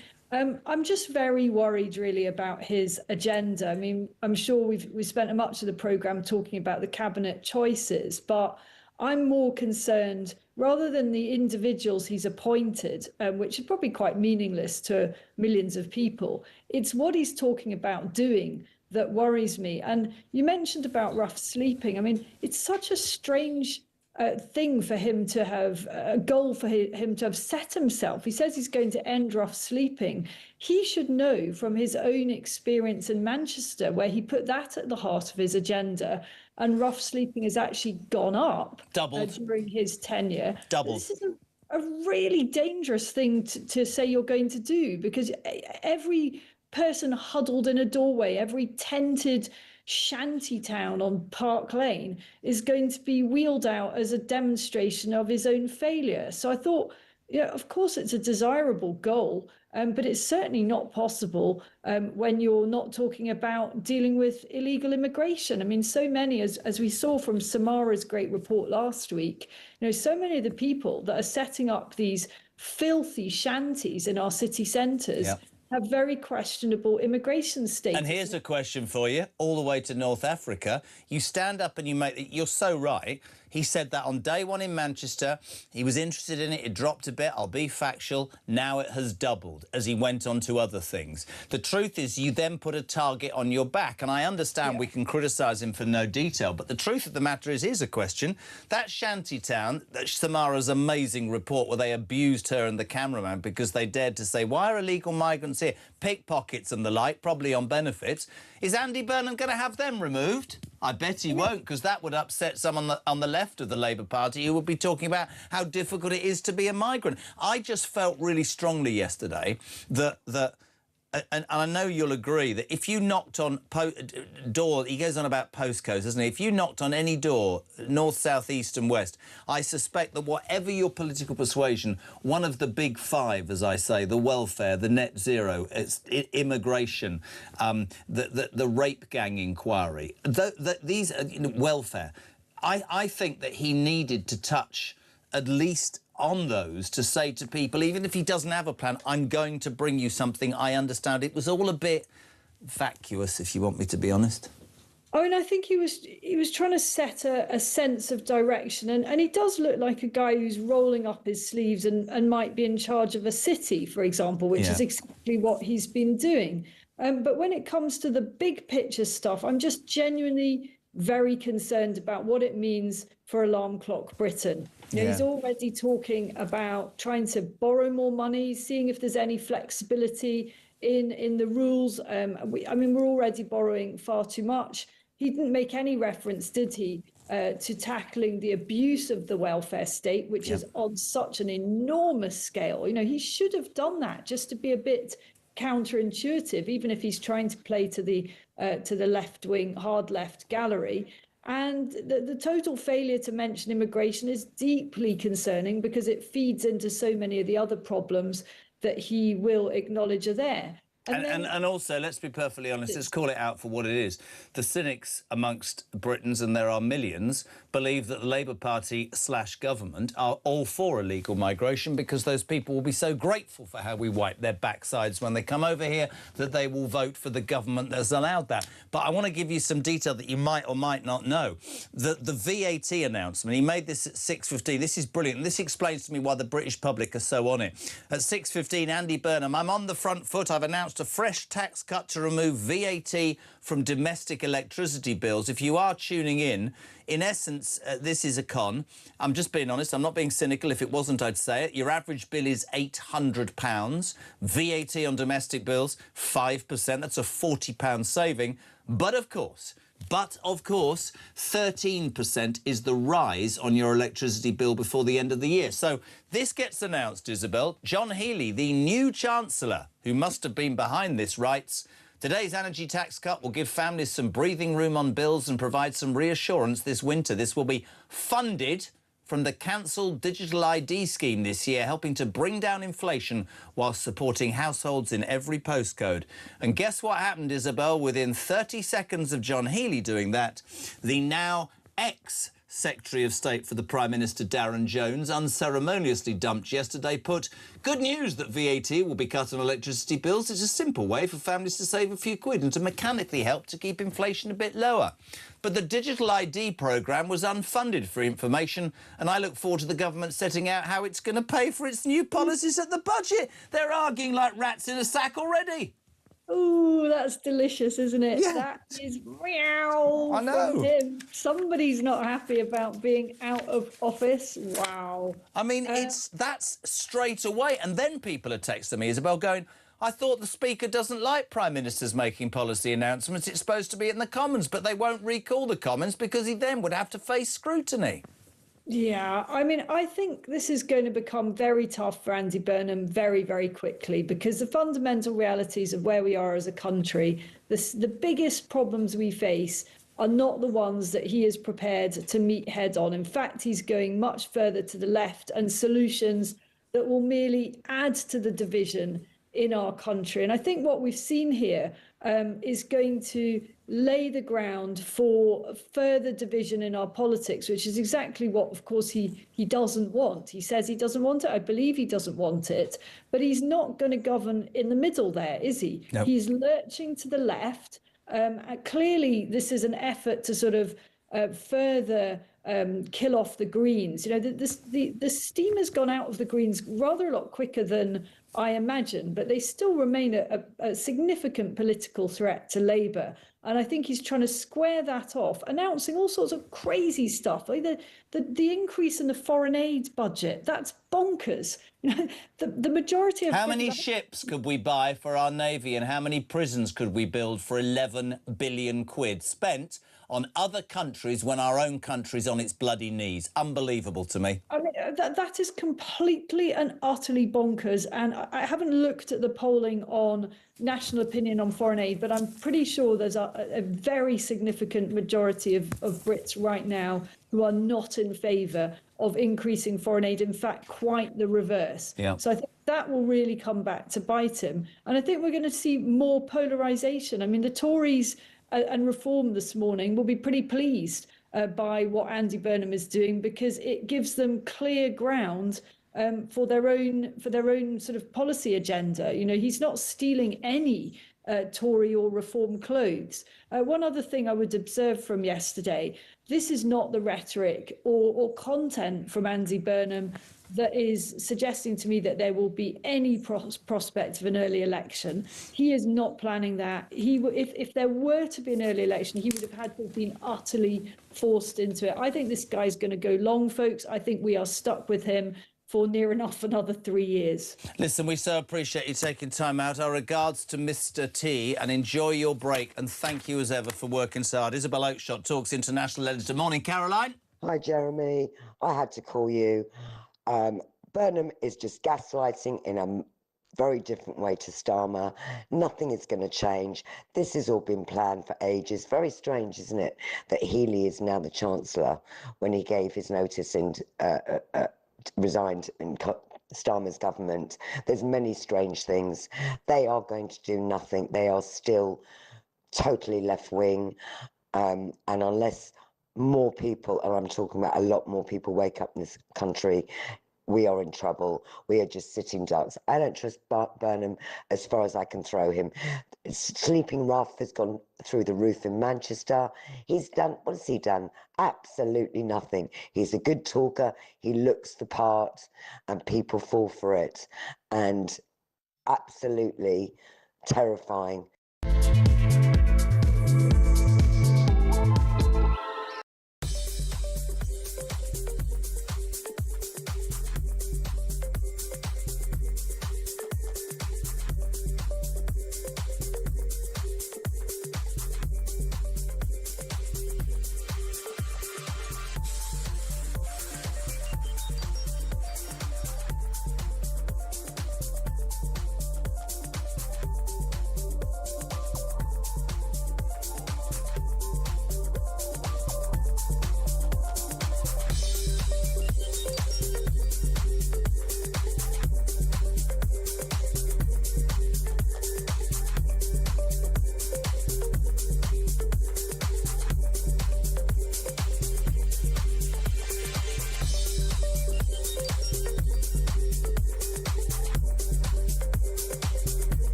Across the UK, on DAB+, on YouTube, on your mobile, and on your side.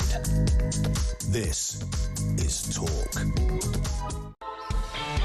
Welcome back. 7 minutes tonight. Interesting final hour of the programme. We've got the new chairman of Reform UK, Lee Anderson, live and exclusive at 9 o'clock. We've got Jack Elson, political editor of The Sun, and Lord Robert Hayward, Tory peer, pollster, and a man with his finger on the pulse. Loads of you trying to get on the show today. 87222. Jeremy, I'll tell you a smart move Burnham could do, as we have done here in Malaysia. Cut petrol prices in the UK by 30%, funded by revenue gain from drilling in the North Sea. We have this in Malaysia, huge savings, and everyone very, very happy. Jez, where do all the cabinet rejects go? Well, I'll tell you what I want to ask, and I'll ask Lee Anderson this. You know, Rayner and Haig are back in the cabinet. They were paid £17,000 as a sort of severance when they were sacked for not being good enough. Do they give that 17 grand back? Push the button, MG, or even M, for a bit of sport, my friend, MG. In 90 seconds, from The Sun. We say a very good morning to Simon Collins from The Sun. Simon, good morning. Good morning, how are we doing? Well, I'm as peed off about the football as I was the other day. Just one thing, apparently you're an Arsenal reporter. Saka, I thought he was injured and couldn't play in the semi-final and then turned up in the third place final and scored a hat-trick. That just about sums Thomas Tuchel up, doesn't it? Yeah, I was going to say there were already questions after Tuchel after that semi-final defeat, and then when Saka and Rice put in performances like that in the third, fourth playoff, I don't think that helps the fans' mood after the win. Also, very quickly, I read, I mean, I'm quite critical of Tuchel. I want us to get Pep Guardiola at all costs. To see overnight, Pep Guardiola is opening talks with the Italian FA about being their next head coach. The FA have to grab him, don't they? Yeah, and actually Martin Lipton's column in our paper today makes that exact point. I think when you get a manager like Guardiola on the market, regardless of your situation, you've got to make the move for it. Let's just talk back page. Brilliant, respectful article. Kevin Keegan, what a great he was. Dying yesterday, aged 75. All-time great. Toon sorrow as game mourns a hero. Impossible, really, in today's world to over-egg how important and how much of a superstar Kevin Keegan was, Simon. Yeah, and immensely loved. And this is the nice thing we've sort of seen over the past 24 hours, the stories coming out about his generosity away from the pitch and also the impact he had on so many people, particularly Newcastle. I think that great team they managed, so entertaining, and also Liverpool for his performance on the pitch. And yeah, I think the tributes kind of tell you all you need to know about Kevin Keegan and the impact he had. It's really interesting across, I mean, TalkSpot, our sister station. I mean, there's genuine sorrow today. And also, I was reading Shearer saying, my mate, my hero, my manager. He was really he sort of carried the torch early doors for English footballers, didn't he? He really did set a standard. Yeah, and if you think of what he did at the time, you know, going over to Hamburg, winning the Ballon d'Or, you know, we have a lot of these players for England who are big superstars, but Keegan, as you say, was that sort of torchbearer. And I think the fact that you see these tributes now is such a testament to him as a person. And yeah, I mean, Alan Shearer, I think, summed it up best with the words he said. Shearer said to me once to know him, he said that you know, you think about golf and you think how Ballesteros opened up opportunities for the rest of golf to go to America and be involved in bigger tournaments. I think Keegan's legacy will be that he made it possible for British footballers to go abroad because he was the ultimate success, as you said, when he went to Hamburg, right? Yeah, massively. And if you look at Harry Kane now over in the Bundesliga right now with Bayern Munich, that doesn't really happen unless Keegan goes there and proves to the people in Germany that English players can perform abroad. You know, he really was the first man to take those big steps. Good man, Simon. Thank you. Great stuff about the late, great Kevin Keegan in The Sun today. Loads as well about as the continued fallout from the World Cup. Will Tuchel stay? Will they get Guardiola? Almost 9 o'clock, as I said. The brand new chairman of Reform and MP for Ashfield. He is next on the Jeremy Kyle Breakfast Show. Lee Anderson after the news at 9, which is next.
Current affairs, international news, letting criminals off while sending... Oi! Oi! You shut up. I'm trying to record something. Stand by for 3 powerhouse hours of breaking news, challenging views. I don't give a flying damn about international law. I think people will viscerally reject this.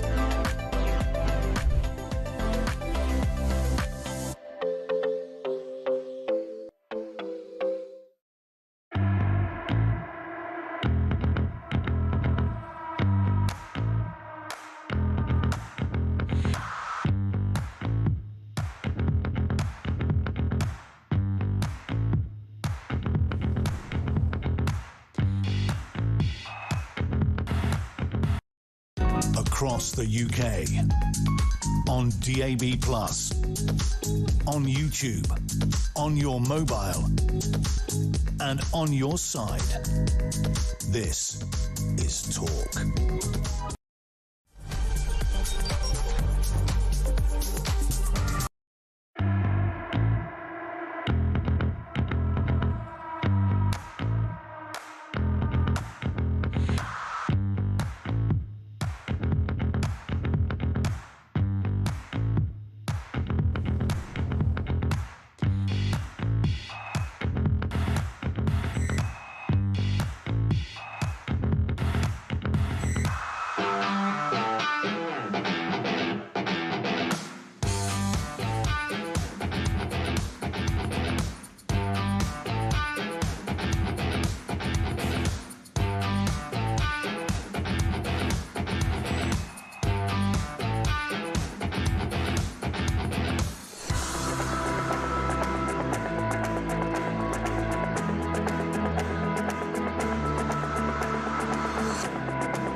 across the UK. On DAB+, on YouTube, on your mobile, and on your side. This is Talk.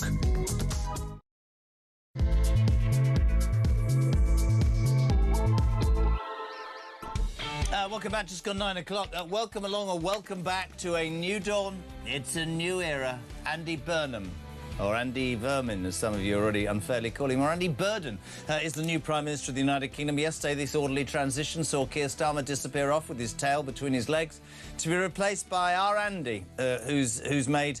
Actually, let's just have this out, because I'm sort of one eye on the BBC. They're never going to talk about the fallout, but he's made a couple of announcements, OK? Yesterday, he stood in Downing Street and said, and I quote, not his words, not mine, "I want to end rough sleeping." Excuse me, shush, everybody can hear you. We want to end rough sleeping, right? So here's what I'm going to say to you. That's fair enough, but here's the thing. He said that on day one when he was Manchester Mayor, and if you look at the figures, there was a slight drop, and then it rose as he moved on to other things. And today, in Crackadilly, which is the centre of Manchester, and I live there, that's the truth, rough sleeping has doubled. So immediately he puts a target on his back, and immediately now people will say, well, what about the gangs of migrants living just off Park Lane that we saw in Samara's amazing piece when she and the cameraman were attacked for daring to say to illegal migrants who probably spend all day pickpocketing, OK, you need to leave, right? That's the first thing. Today, 6:15, straight out the traps. I thought, bloody hell, that's quite impressive. He made an announcement of a tax cut. Put this out at 6:15 to remove VAT from domestic electricity bills. Two people went, wow, and then the reality hit home. Your average bill is, what, 800 quid? 5% is your VAT on domestic energy bills. That's £40. That's a saving and not to be sniffed at, but your bills are going up by 13% towards the end of the year anyway, so it's nothing.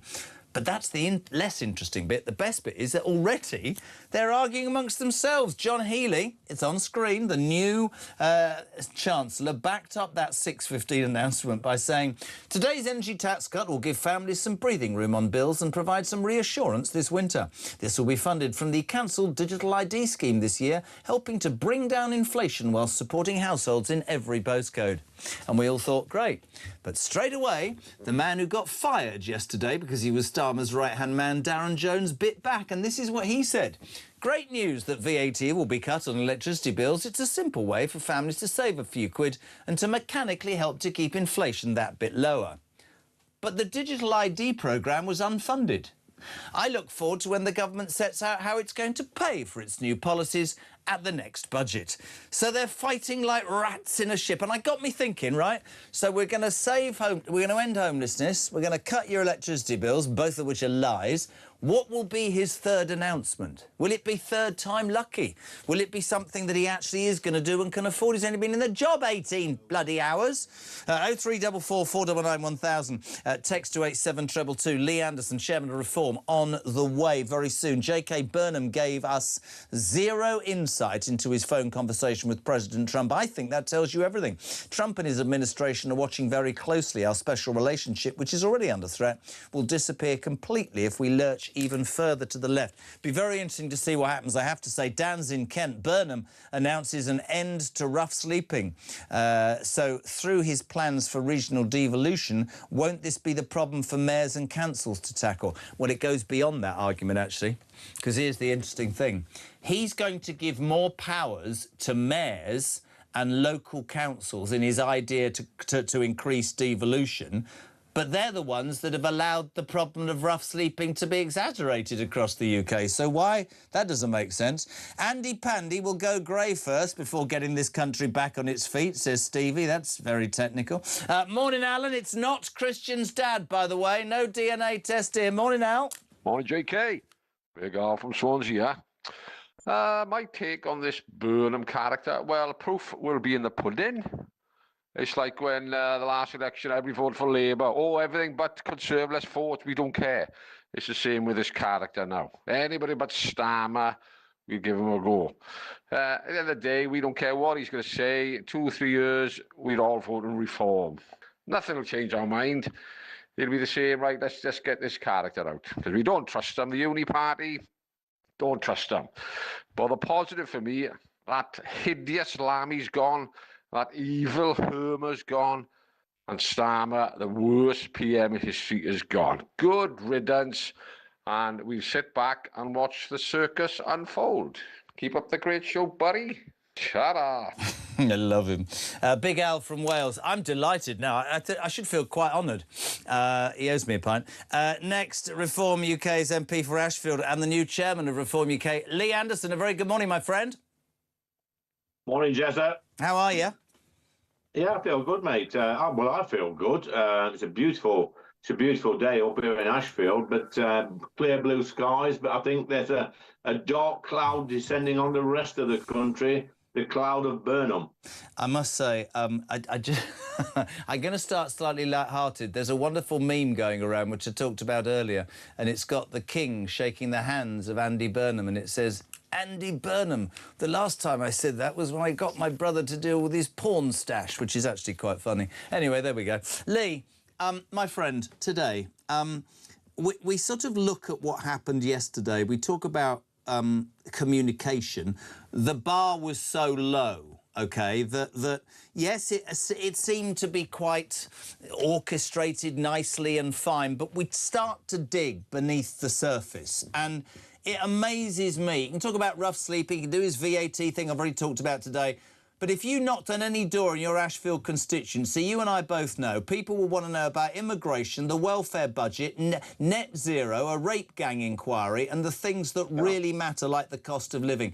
Didn't mention any, Lee. Nothing. Yeah, and immigration, and all of those things you said, Jeremy. But the main thing here for me is he's announced this biggest change in politics for 40 years, and also he's going to draft up this 10-year plan. Look, he wasn't the Labour government wasn't elected on this. If he's going to come up with something as huge as a 40-year plan or a change in politics, then surely he has to do the right thing and ask the British public to vote for it. If he's as confident in these policies and these plans as he says he is, then surely, if it's a good thing, the British public will vote for it. But he knows that they won't. I mean, that's the point, because all that everybody's been saying this morning, mate, is what is the change? I mean, it's very admirable to stand there and in a woolly, vacuous way go, we have failed you, we have let you down. Yeah, we know that, but the very fact that you wouldn't touch upon stopping the boats or you wouldn't talk about the welfare bill, and all the things I just said, shows that we're just going to get much of the same with a bit of window dressing. We're just moving the deck chairs on the Titanic, many people are saying this morning. Yes, well, that's quite right, Jeremy. All he's done, if you think of it as a failing football team, relegation fodder, all he's done is pick the same players, but put them in different positions. Yeah. That's all he's done. I mean, look at some of them. They've been around for donkey's years. We've got a couple of newbies in there. Like your last caller said, the good news is he's got rid of Mastermind Lammy, and also Miliband. He's stuck him on a fossil fuel guzzling jet to drive around the world. He'll be wagging his finger at all sorts of superpowers, embarrassing our great country. But it's the same people. I said it yesterday. It's just a circus. It's a different circus, but the same clowns. Here's a question for you, which I think is really interesting. He brought, and I know it's a headline, you know, Louise Hay, convicted fraudster, now back as the Chancellor of the Duchy of Lancaster and First Secretary of State. Extraordinary. I mean, honestly, I'm all for people being rehabilitated, but you'd tell the truth, wouldn't you? You can see her on screen. We've got our Ange back. There were rumours of health, but that didn't materialise. She's back with a housing brief, but an increased amount of responsibility for devolution. Somebody asked me to ask you this. Isn't it true that when a minister gets sacked for whatever reason, they get 17 grand severance pay? Do these two women then pay that money back as they're back in the cabinet? Well, one thing I can say about Louise is she is a conviction politician. And yes, you're quite right, they do get a huge lump sum. You've got a conviction politician done for fraud in charge of propriety and ethics. You couldn't make that one up. We've got our Ange. She's in charge of housing now. She couldn't even make her mind up which council house she owned just a year or so ago. So, I mean, it's a bit rich coming from this government. They said they were going to clean things up when they got elected. It's more of the same. And, you know, the public out there be looking at this, scratching their heads. And he talks about this, you know, this reduction in VAT on people's bills as well. That's nothing. That's about 75 pence a week, as as Zia Youssef said this week, that means that every household in the country can go buy a stick of celery every week. I mean, it's absolute nonsense. It's really interesting, isn't it, that we've got to a point. I was going to say this to you, Lee, that you know, and Nigel's experiencing this right now. I've always been a great advocate, if you like, for the British public. I know you have as well. I think they've been taken for fools for too long. I think the political class has thought, oh, yeah, they don't matter.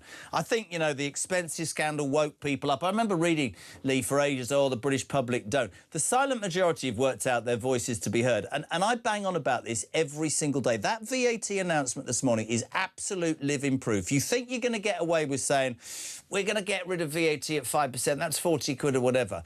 I must have had 200 texts within half an hour going, yeah, but hold on a minute, it's going up by 30%. You can't pull the wool over the British people's eyes anymore. And that's why somebody like Burnham, the window dressing might be good, but the minute people get their teeth into the detail, they're going to suss it out, man. They're going to suss it out. And this is why 40% of the population, Jeremy, never bother voting in general elections. They're just fed up. They go to the ballot box every 4 or 5 years, vote for something and get something completely different. And they get fed up. They just don't believe politicians. They don't believe Parliament. They don't believe the government. And they certainly don't believe what Andy Burnham's got to say. Like you say, this is a poultry cut in people's fuel bills. But, you know, he's already hinted and said that he's going to maybe ask for more money. We all know what that means, Jeremy. It means the people that get up in the morning, the white van man, the factory worker, the bricklayer, the plumber, the electrician, they're going to have to dig deep and find a little bit more out of their pocket to pay for these madcap ideas which this government will come out with. It's true. One thing that people know that's going on at the moment, we know Nigel is being investigated. We know the election in Clacton is taking place. I was sat there last night thinking to myself, and you know, I get told, oh, you know, you say these things to reform. I've held everybody's feet to the fire, but here's something I couldn't understand.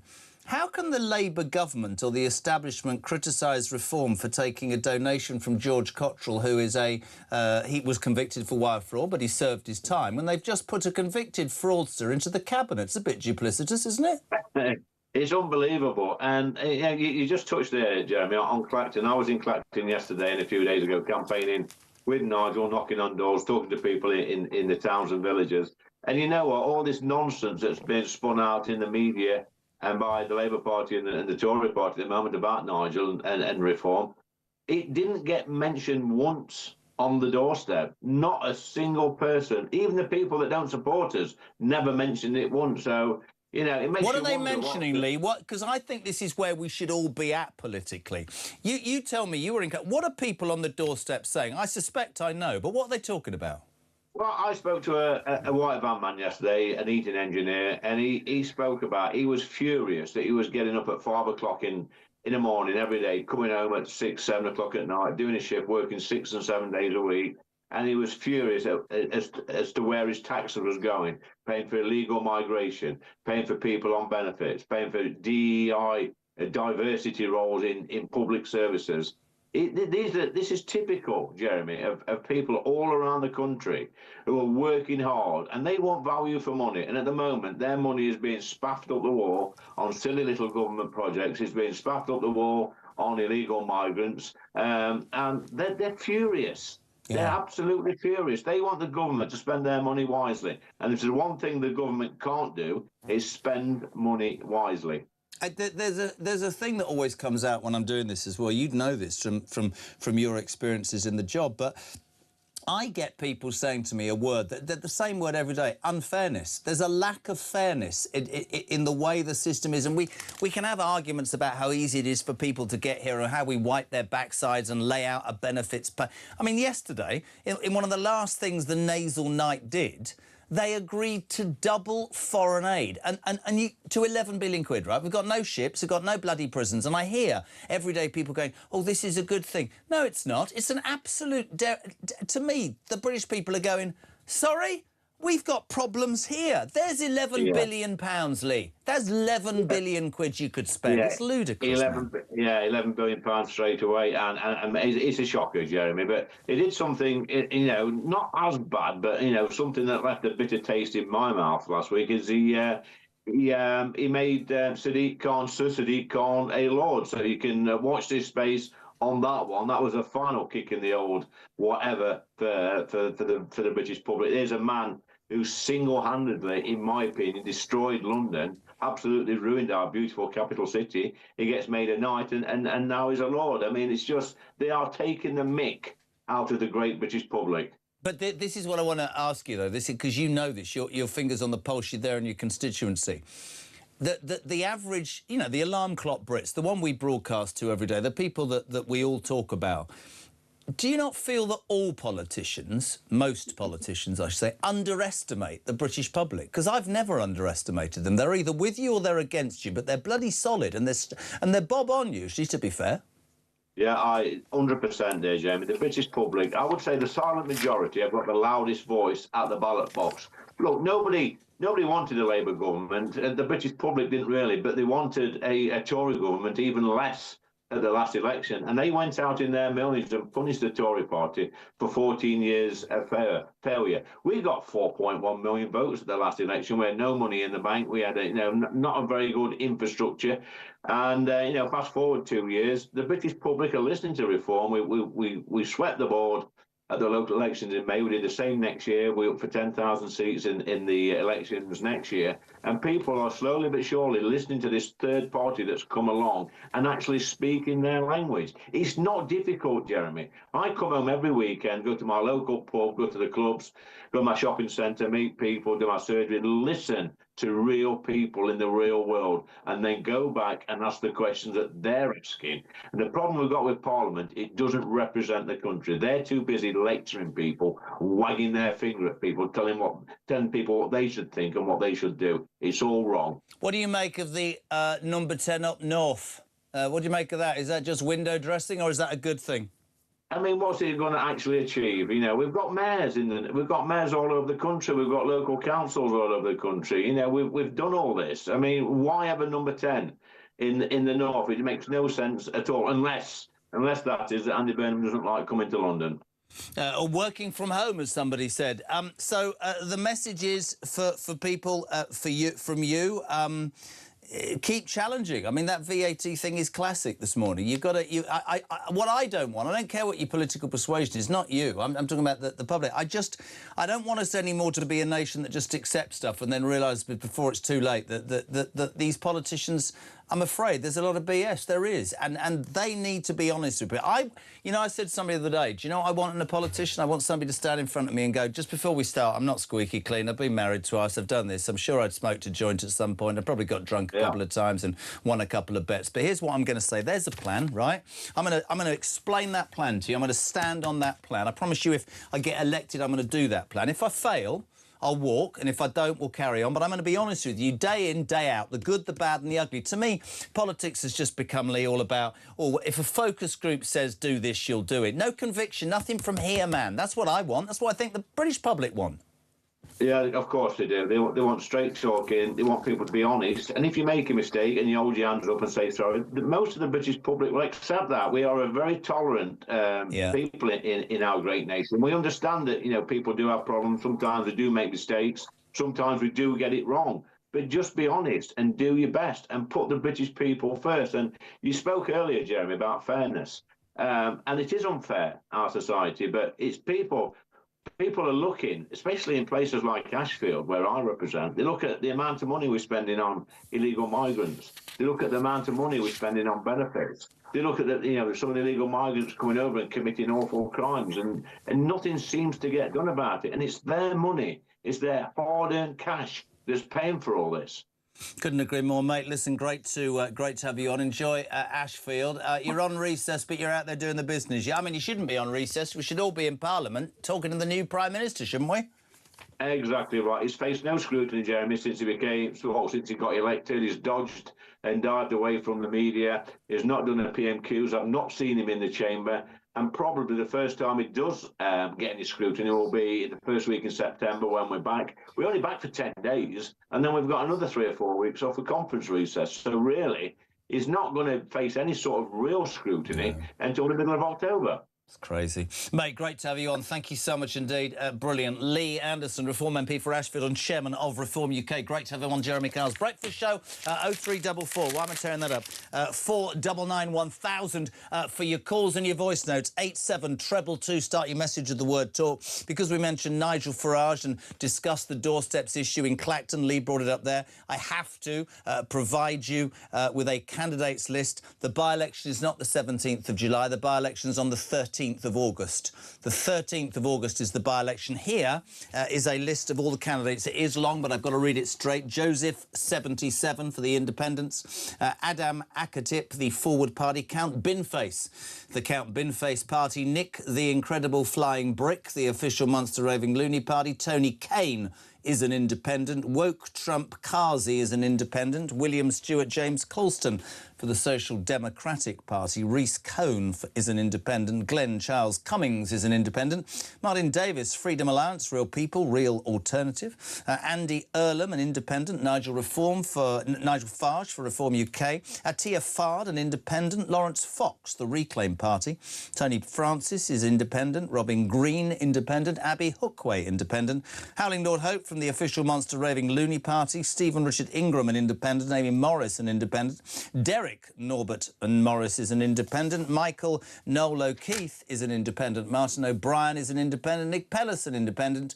I hope I've got this right. Ketun Kumar Pipalia, UK Voice Safe and Stronger UK. Daniel Pocock, an independent. James Ransley, the Consensus Party candidate. Jerry Smith, the independent. Kay Stevens, British Democrats. John Stevens rejoined the EU. Baron von Thunderclap, the official Monster Raven Loony Party. Pamela Wolford's an independent. Marcus White, Everyone is a God Party, and Mark Wilkinson, an independent. That's your lineup for the Clacton by-election. Takes place on Thursday, August the 13th. You are with Talk Breakfast. Back in 3.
Some breaking news this morning revealed that under the Terrorist Act, 242 people were arrested in the year to June of this year. Something you can indulge in as to all the people who aren't going to prison because, well, there's no prison spaces. So this is a Talk exclusive we've been looking at. I said, you take these cuffs off me and speak to me like a human being rather than a common criminal. You're just left wondering, do these people who lead us actually hate Britain? Yeah. Do they not love our country and everything that we've stood for? Across the UK, on DAB+, on YouTube, on your mobile, and on your side. This is Talk. Welcome back, 9:25. Julia Hartley-Brewer here from 10 o'clock. Ian Collins, has he recovered from the illness? The poor bugger wasn't well. Oh, no, it's not. Ian is still unwell. Listen, can we big this up at 1 o'clock this afternoon? Hinge to my bracket. Charlie Rowley on afternoons. Top. Give him a listen from 1 o'clock. And Kevin O'Sullivan on Drive. Charlie, you owe me. 0344. Foot's cheap. 0344, I'm joking. 499 1000. Text to 87222.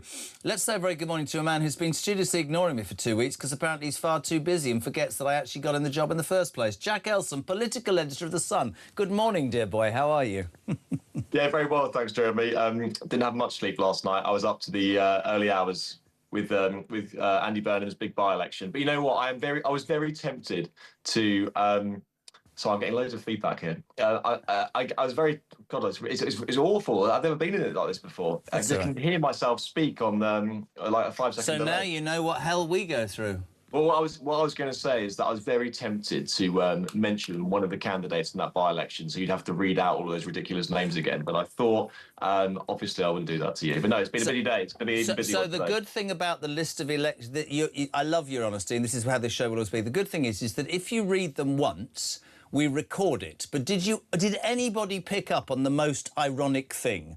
Amongst an announcement of 33 bloody candidates in Clacton, the only name I got wrong was Nigel Farage. I said Nigel Reform from the Farage Party. That in itself is quite ironic, isn't it? But there we go.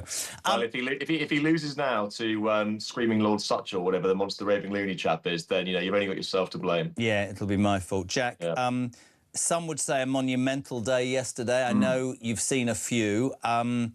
Just my take, I'm going to bring back hope. Biggest challenge in changes in politics in 40 years. Ruled out a general election. People are jumping up and down talking about a mandate. What was your overview? I've got lots of things to ask you, but what was your overview of yesterday? I think it typified Andy Burnham's approach so far, which is giving us a lot of language, a lot of pretty vacuous platitudes, a lot of vision, like you said, biggest change to politics in 40 years. I don't think we got much in the way of substance, and I don't think we're going to get much in the way of substance for some time, because when he stood up to become Labour leader last Friday, he said, "Don't worry, chaps, I have a plan." Yeah. And many of us who didn't think he had much of a plan, because he hadn't spelled it out throughout the Makerfield by-election or throughout his Labour leadership contest, coronation, didn't discern much of a plan. And then yesterday, so he did have a 10-year plan, but we're going to have to wait till later in the year for it. And you just think that, for someone who's been planning this now for well over a year, you think they might come into number 10 and hit the ground running. And it does seem that the only announcement they haven't made so far, scrapping digital ID to fund a 5% VAT cut on energy bills, has crashed on impact, because it turns out the digital ID program wasn't funded in the first place. And so, I think at the moment he's sketched out the broad brushstrokes of what he wants to do, but in terms of putting meat on the bones, we are really, really left lacking any substance here. Can I ask you a question? Because you've touched upon something that, we're sat here this morning. Yesterday is going to end a sleeping rough, and there isn't anybody with a brain cell that doesn't think it's disgusting, right? And it sounds great. He did it on the first day in Manchester as a mayor. And let me tell you, because the facts have proven it, it has doubled in Manchester. If you go to Manchester, rough sleeping has doubled in the 7 years that Burnham was, or 10 years that he was the mayor. That is a fact. Slight dip at the beginning, it's doubled. He makes that announcement yesterday. Immediately there's a target on his back. I don't know if you saw that amazing footage from the other week, a sort of shanty town of migrants just off Park Lane. Samara Gill, our reporter, and a cameraman attacked. Appalling, probably pickpockets there. Is he going to go and drag those people off the street? Probably not. This is really interesting when you talked about VAT. We start 6 o'clock, 6:15. Andy Burnham tweets, on the front foot, "I'm announcing a fresh tax cut to remove VAT from domestic electricity bills." I've talked long and hard about how the British public have sussed stuff out. Immediately, people are going, let me get this right, Jess. So your average bill's 800 quid, 5%, which is domestic VAT, is 40 quid. That's OK, but also bear in mind that it's going up by 13%, right? And then, straight away, a political argument, not 11 hours since he walked into Downing Street. John Healey, the new Chancellor, puts today's energy tax cut will give families some breathing room on bills and provide reassurance this winter. This will be funded, this is important, from the cancelled digital ID scheme this year, hoping to bring down inflation, while supporting households in every postcode. And as quick as lightning, Darren Jones, who yesterday was sacked, Starmer's closest aide, wrote, "It's good news that VAT will be cut on energy bills. It's a simple way for families to save a few quid and to mechanically help to keep inflation a bit lower. But, underline, the digital ID programme was unfunded. The government is going to have to set out how it will pay for its new policies at the budget." straight away, my question to you is, have we been misled by Mr Burnham on day one of him being Prime Minister? Because it's a lie, isn't it? Well, as a Labour source and Starmer ally got in touch with me earlier, they said, turns out revenge is a dish served piping hot because, you know, Darren Jones has only been out of his job for a few hours, sacked by Andy Burnham, and now he seems to be coming back with a vengeance. You would think that Darren Jones, who yesterday was in charge of our digital ID scheme, would know exactly whether it was funded or not, and wouldn't be coming out saying it hadn't been funded if it wasn't true. And clearly now this is going to be a problem for Andy Burnham. If he doesn't get everything right, cross every T, dot every I, make sure all of his numbers add up, he has now created a rump of enemies on the backbenchers who clearly are going to waste no time calling him out, making life very difficult. You know, Andy Burnham came in here, said he wants to end point scoring, infighting and briefing. You know, maybe his plan is to end the behind the closed doors briefing by doing it all in public anyway, you know, airing their dirty laundry in public, which is what Labour are doing this morning. This is day one. This is day one in the job in terms of his full day in office. And already we are being hit with a Labour row because it seems, from now anyway, that Andy Burnham hasn't got his sums to add up. Well, whether he's got his sums added up or he was trying to mislead the public. I mean, you're absolutely right. He walked into Downing Street 12, 13 hours ago, 15 hours ago. I mean, for Darren Jones to come out, I mean, yeah, people who go, oh, he's sore and he's bitter, but you make a really salient point. Up until yesterday, he was in charge of the digital ID plan. That's his choice. Burnham decides to axe it, but it didn't cost any money. So it's astonishing. And you're so right. Because of...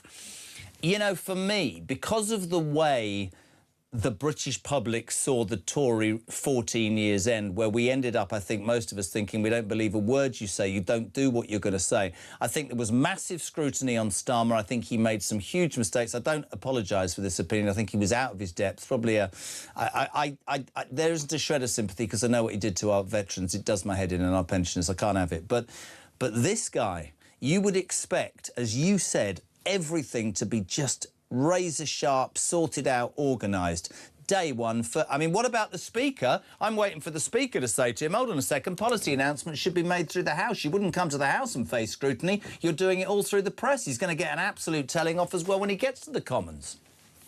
Well, he's not even doing it through the press, Jeremy, because he's not really taking many questions from us. You know, it's all very well putting out a press release and saying, here's what I want to do. But as Darren Jones has gone to show, you know, scrutiny is everything. And actually, you know, really putting someone through their paces and shining the spotlight on them, that's where you get tested in politics. And that's where things either survive or they go to die. And at the moment, he's not really facing much of the press. He's not facing MPs in the House of Commons because, you know, if he was sure of himself and wanted to get on the front foot, wouldn't a great gesture be to say, sorry, MPs, we have long summer holiday breaks. I'm going to extend the parliamentary sitting term for just a few days more. I'm going to take all of your questions. I know I don't have a mandate from the people. I know I don't have a mandate even from Labour members because I didn't fight an election. What I will do, because I owe it to you, is come here and answer all of your questions on behalf of your constituents for just a few days more, and then we can go away for the summer. Absolutely. Because I think that that would have been such a... It would have come from a position of strength, and it would have projected confidence and sure-footedness, but at the moment it looks like he's just retreating. I couldn't agree more. And the minute you make problems for yourself, and you're absolutely right. I mean, I haven't even asked you this. This sent me as loopy as anything when I found this out. Not only will he not speak to any of the media, journalists like you, who all politicians give time to, right? The only interview he did was a sit-down with Gary Bloody Lineker on the Goal Hanger podcast. The next Prime Minister, well, the Prime Minister of the United Kingdom. I think you're right. I think he certainly owes the House, where our elected representatives are there to ask him questions. But the minute, of course, that you put a target on your back with ending rough sleeping, or you make an act, you know, this, oh, it's brilliant VAT, and people pull it apart, then you're on the back foot. I'll tell you the next thing that's going to jump on his head. I'm not for all the headlines, oh, I've put a, what did it say in the thing? Put a convicted fraudster in charge of his leftist agenda. That's true. That's on the front of the Mail. Louise Haig, Chancellor of the Duchy of Lancaster and First Secretary of State, almost number 2, I would suspect. His enforcer, we're reading, the woman who 16 months ago had to resign because she forgot to tell Starmer she got a conviction for fraud. I just want to ask you a question. She was booted out of the cabinet, as was Angela Rayner for not paying their stamp duty, her stamp duty. They were both given 17 grand in severance. You wait till people start saying to Burnham, are they bloody well paying that 34 grand back? Because that's not going away either. No, of course it won't. And what we saw yesterday is the comeback of two people, Angela Rayner and Lou Hay, who obviously had to resign from Keir Starmer's last government in scandal. And what I don't understand with this is the politics of it, especially with Lou Hay. I mean, clearly, you know, she has been at Burnham's side now for quite a while. She revealed in that interview with Nick Robinson last week that she'd actually been plotting for about a year to bring Starmer down and install Burnham in number 10. So clearly she's at the heart of the Burnham project. But at the moment, you know, the Labour Party have actually landed some blows on the Reform Party over this business with Christopher Harborne, over this business with George Cottrell. They have said, why are you hanging around with a convicted fraudster? Now, just said it to Lee Anderson. You've got a leg to stand on now, haven't you? Now the riposte is going to be, I may hang around with a convicted fraudster, you've put one in the cabinet. And so I think this is just, in terms of the raw politics of it, you know, it does seem on shaky ground now, because will it weaken their ability to go after reform? Now, you know, if Louise Hay does a fantastic job in the Cabinet Office, then more power to her elbow. But at the moment, you know, this Cabinet, I think some of the appointments have been good. I think that John Healey, you know, is clearly a fiscal hawk. You know, Shabana Mahmood keeping her in the Home Office, you know, often it feels that she has been swimming against the tide in her own party and trying to actually force through. I think that was a big. I think those two were as high as it gets. I mean, I saw your old mucker Harry saying that there are already mutterings in Washington DC about Ed Miliband as the Foreign Secretary. To me, that was to sort of neuter him and push him out the way. I don't know what his replacement, Miata Fambula, that's the energy sector, what she thinks about net zero. Do we know anything about that? She is basically Ed Miliband's protege, so it's going to be basically continuity Miliband in that department. You know, she's a very sort of left-winger, she's an energy crusader, and so I think we can imagine the net zero policy to be more or less the same. I think what's going to happen, what will be interesting to see is whether these two oil and gas fields, the Jackdaw and the Rosebank oil field, which already have licenses, they don't need a new license, whether they'll be granted. You can imagine some movement on that, but in terms of the wider North Sea policy, there is not going to be a lifting of the ban on new licenses to being issued, which clearly Donald Trump was expecting, because when he tweeted the weekend saying they're going to open up the North Sea all the way, the people of Aberdeen are dancing in the street, clearly he posted that under false pretenses, because that is not going to be the plan whatsoever, and it's been shut down already. But yeah, Ed Miliband clearly being packed off to the Foreign Office, spending time abroad. I mean, isn't it ironic, by the way, that the Eco Crusader is going to be going on gas-guzzling flights probably every other week. And I'll tell you the other irony, I'd love to know if this is true. The rumour is that Rachel Thieves was offered, unbelievably, the Defence Secretary's job and turned it down. And we could have had a scenario where John Healey, who resigned because Rachel Reeves wouldn't give him enough money for defence, was going to have to then have her to come to him and say, I need more money for defence. What would he have said? I think he's a very shrewd appointment, because that's Burnham saying this. You want more money for defence? You go and find it for me. That's quite clever. Yeah, no, I think it is quite smart. I mean, you know, neither Rachel's team or Burnham's team are confirming about whether or not she was offered defence or not. Do you know what? I find it very hard to believe that she would turn down the job of Defence Secretary. I mean, that is a job which she could probably get her teeth stuck into. Her and John Healey may have been able to find the money to plug that 15 billion or so black hole. All we know is that she was offered a big job, quote unquote, but what that is, we don't know. I struggle to believe it was Defence Secretary. I think she probably would have taken that. But instead she decided not to take anything and made a beeline to the pub with Keir Starmer last night. They were in the pub. So overall, my friend, brilliant coverage as ever with The Sun.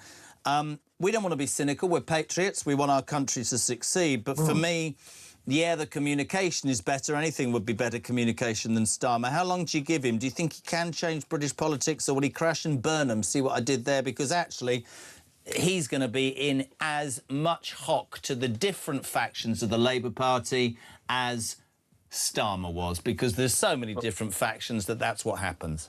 This is exactly what I write in my column in The Sun today, is that I remember when Labour MPs were fawning over Keir Starmer, they looked at him with the same affection, confected affection, as they do now for Andy Burnham, and they turned on him because Keir Starmer didn't really give them what they wanted and clearly collapsed in the polls. They will not hesitate to try and get Andy Burnham, who, by the way, they see as one of their soft left brigade, to fund all of the various hobby horses, wish list spending that they want to do. If he goes along with that, he's quickly going to find that the economic reality kicks in. We're spending £1 in every £12 just paying off our national debt. You know, there's going to be big battles along the way in terms of welfare, in terms of both legal and illegal migration. And often the interests and priorities of Labour MPs pull against the interests and priorities of voters. If Andy Burnham wants to survive in the job, he needs to govern in the interests of the country, because there's one thing Labour MPs don't like more than anything, and that is sinking in the polls. And so he really needs, I think, to sort of show his mettle in this job, stand his ground. That Makerfield test, which he talked about, that should be, I think, his guiding light, because if the good folk of Makerfield think, yeah, you know what, if a policy goes down well, or the dog and duck on a Friday night, that's probably a good indication. If it's being lapped up in the tea rooms by Labour MPs, maybe not so much. You are so good. And by the way, it's a brilliant article, my friends. Matey PM must get ruthless. He's king of the castle now, but dethroning is an occupational hazard for PMs these days. Jack Elsom on page... What page is it? 10 or 12? Page 12, I think. Today. Page 12. He is the man, the political editor of the Sun. Thank you so much, my friend. I hope that the ring back or the whatever it is in your ear was OK. What is it? 18 minutes to 9. We're live across the UK. Talk Breakfast. Julia here from 10. Morning, Nigel. Morning, Jeremy. Nigel from Brighton here. Thank you for you and your guests calling out all this Burnham propaganda being propagated on the national Burnham Bounce channel. But that's just a small percentage of the population. The main rump of the population get their political information passively, and the BBC's the biggest contributor to this. Their messaging really lands, and it's through their various channels and reposts on social media that people get this information. So I think we're being led. We're being led up to an early election, and this is all a playbook that's playing out. So let's just see if I'm right. I think there'll be an election called really soon. Anyway, great show. Nigel from Brighton.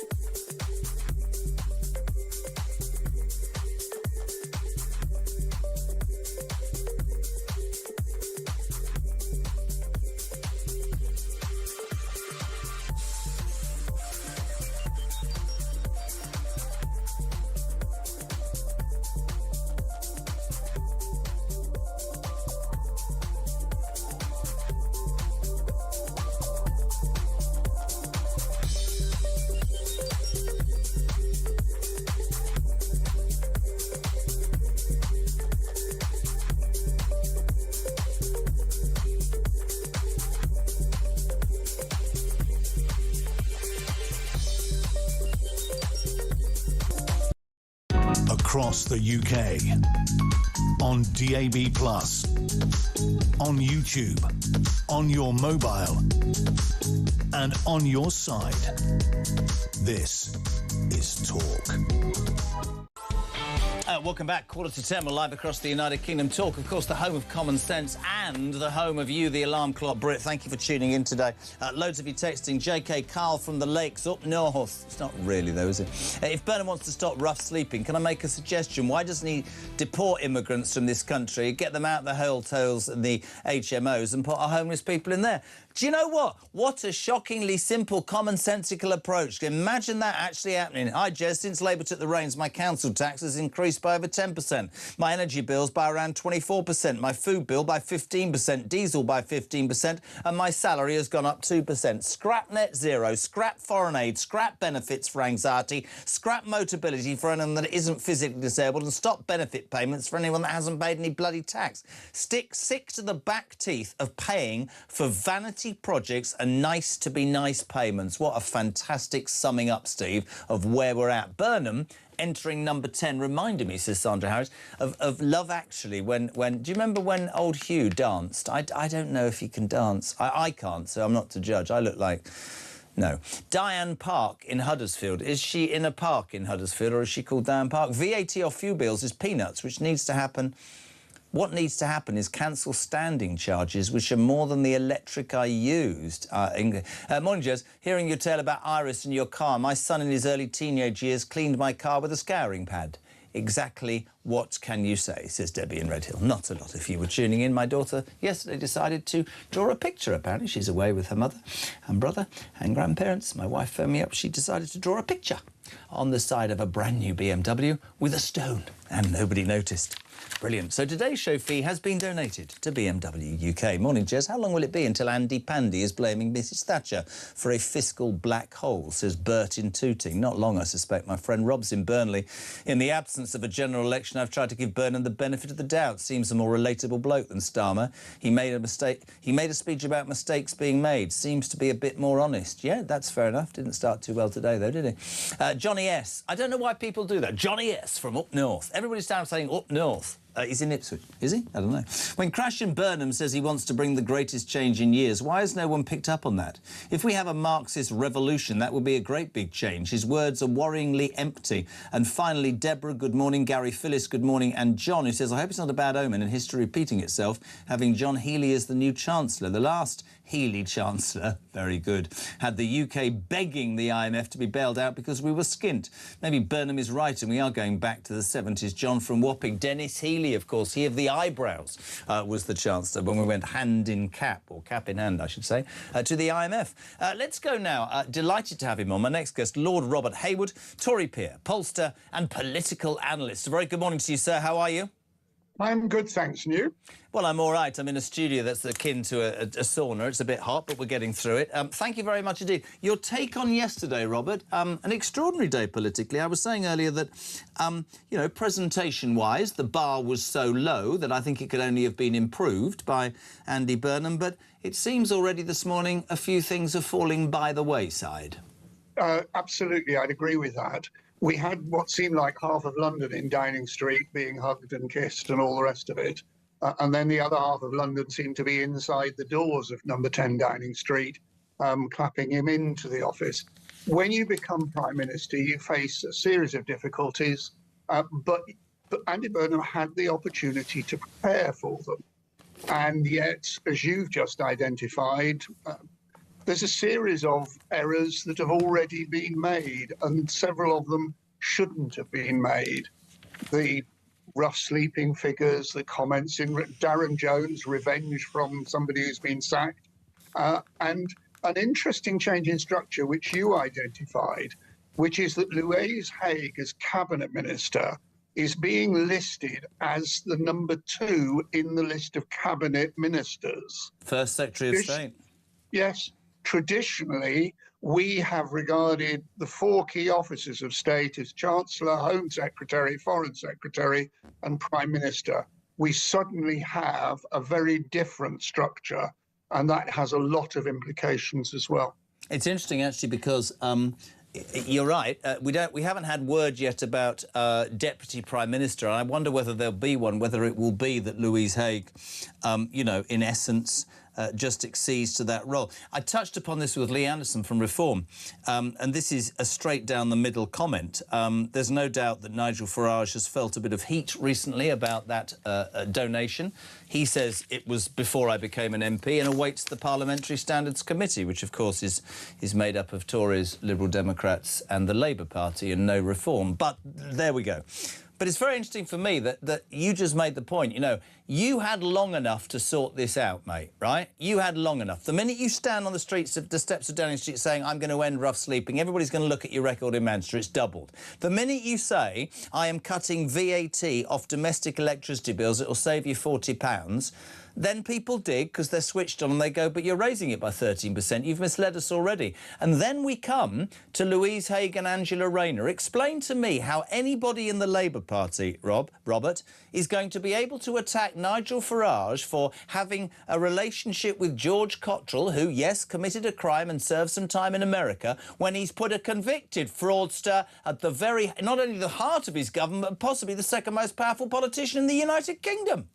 Well, there's no question about it. It weakens the argument.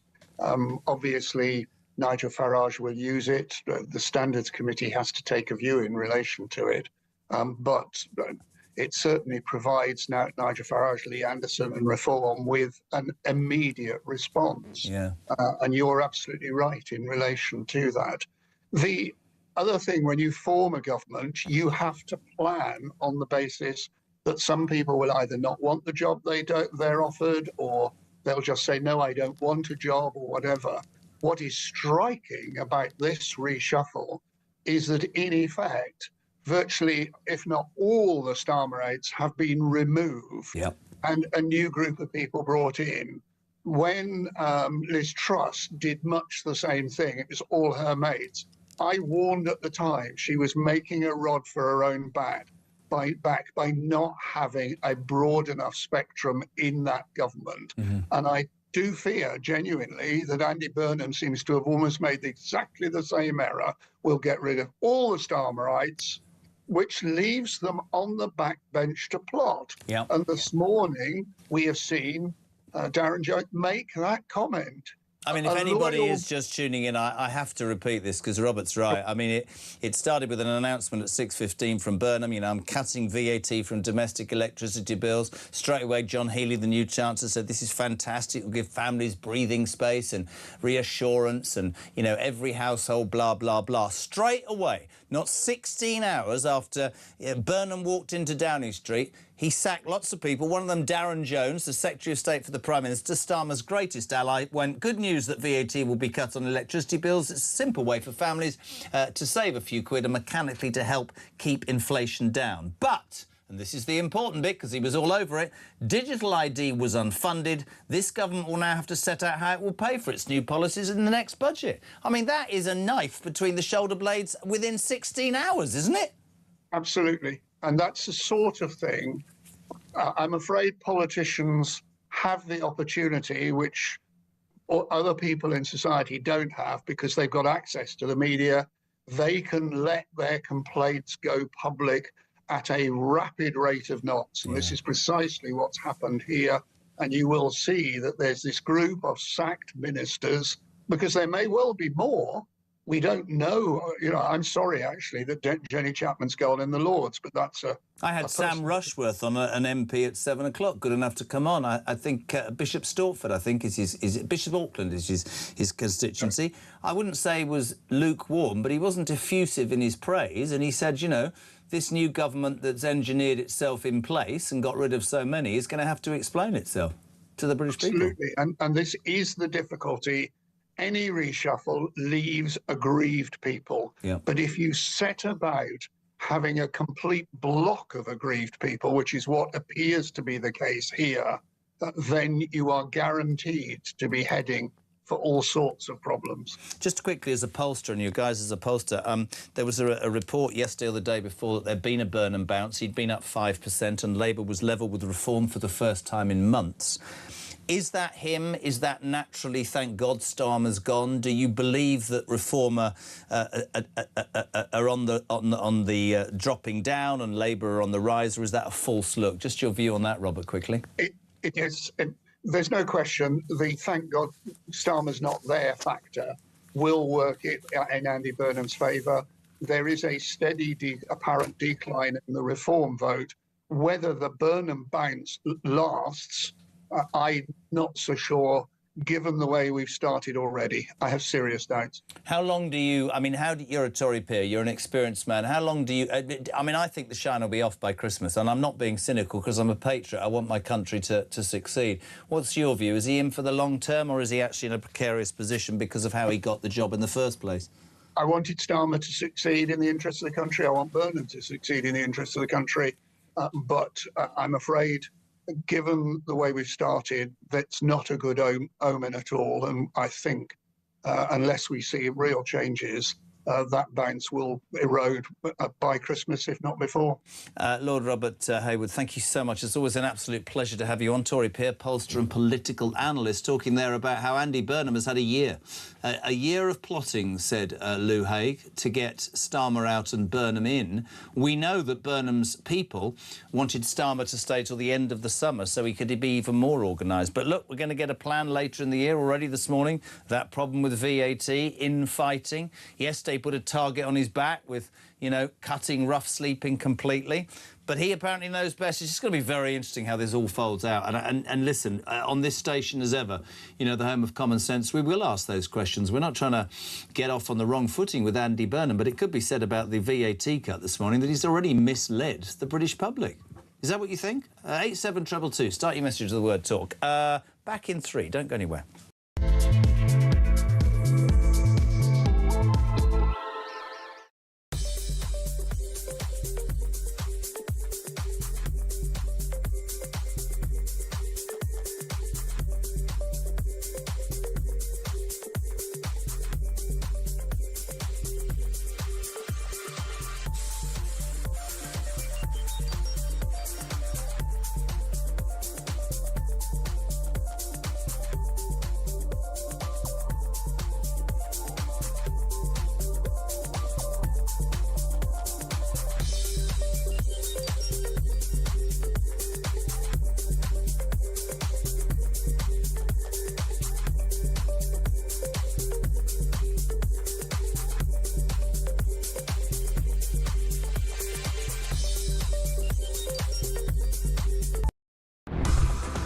Some breaking news this morning revealed that under the Terrorist Act, 242 people were arrested in the year to June of this year. Something you can indulge in as to all the people who aren't going to prison because, well, there's no prison spaces. So this is a talk exclusive we've been looking at.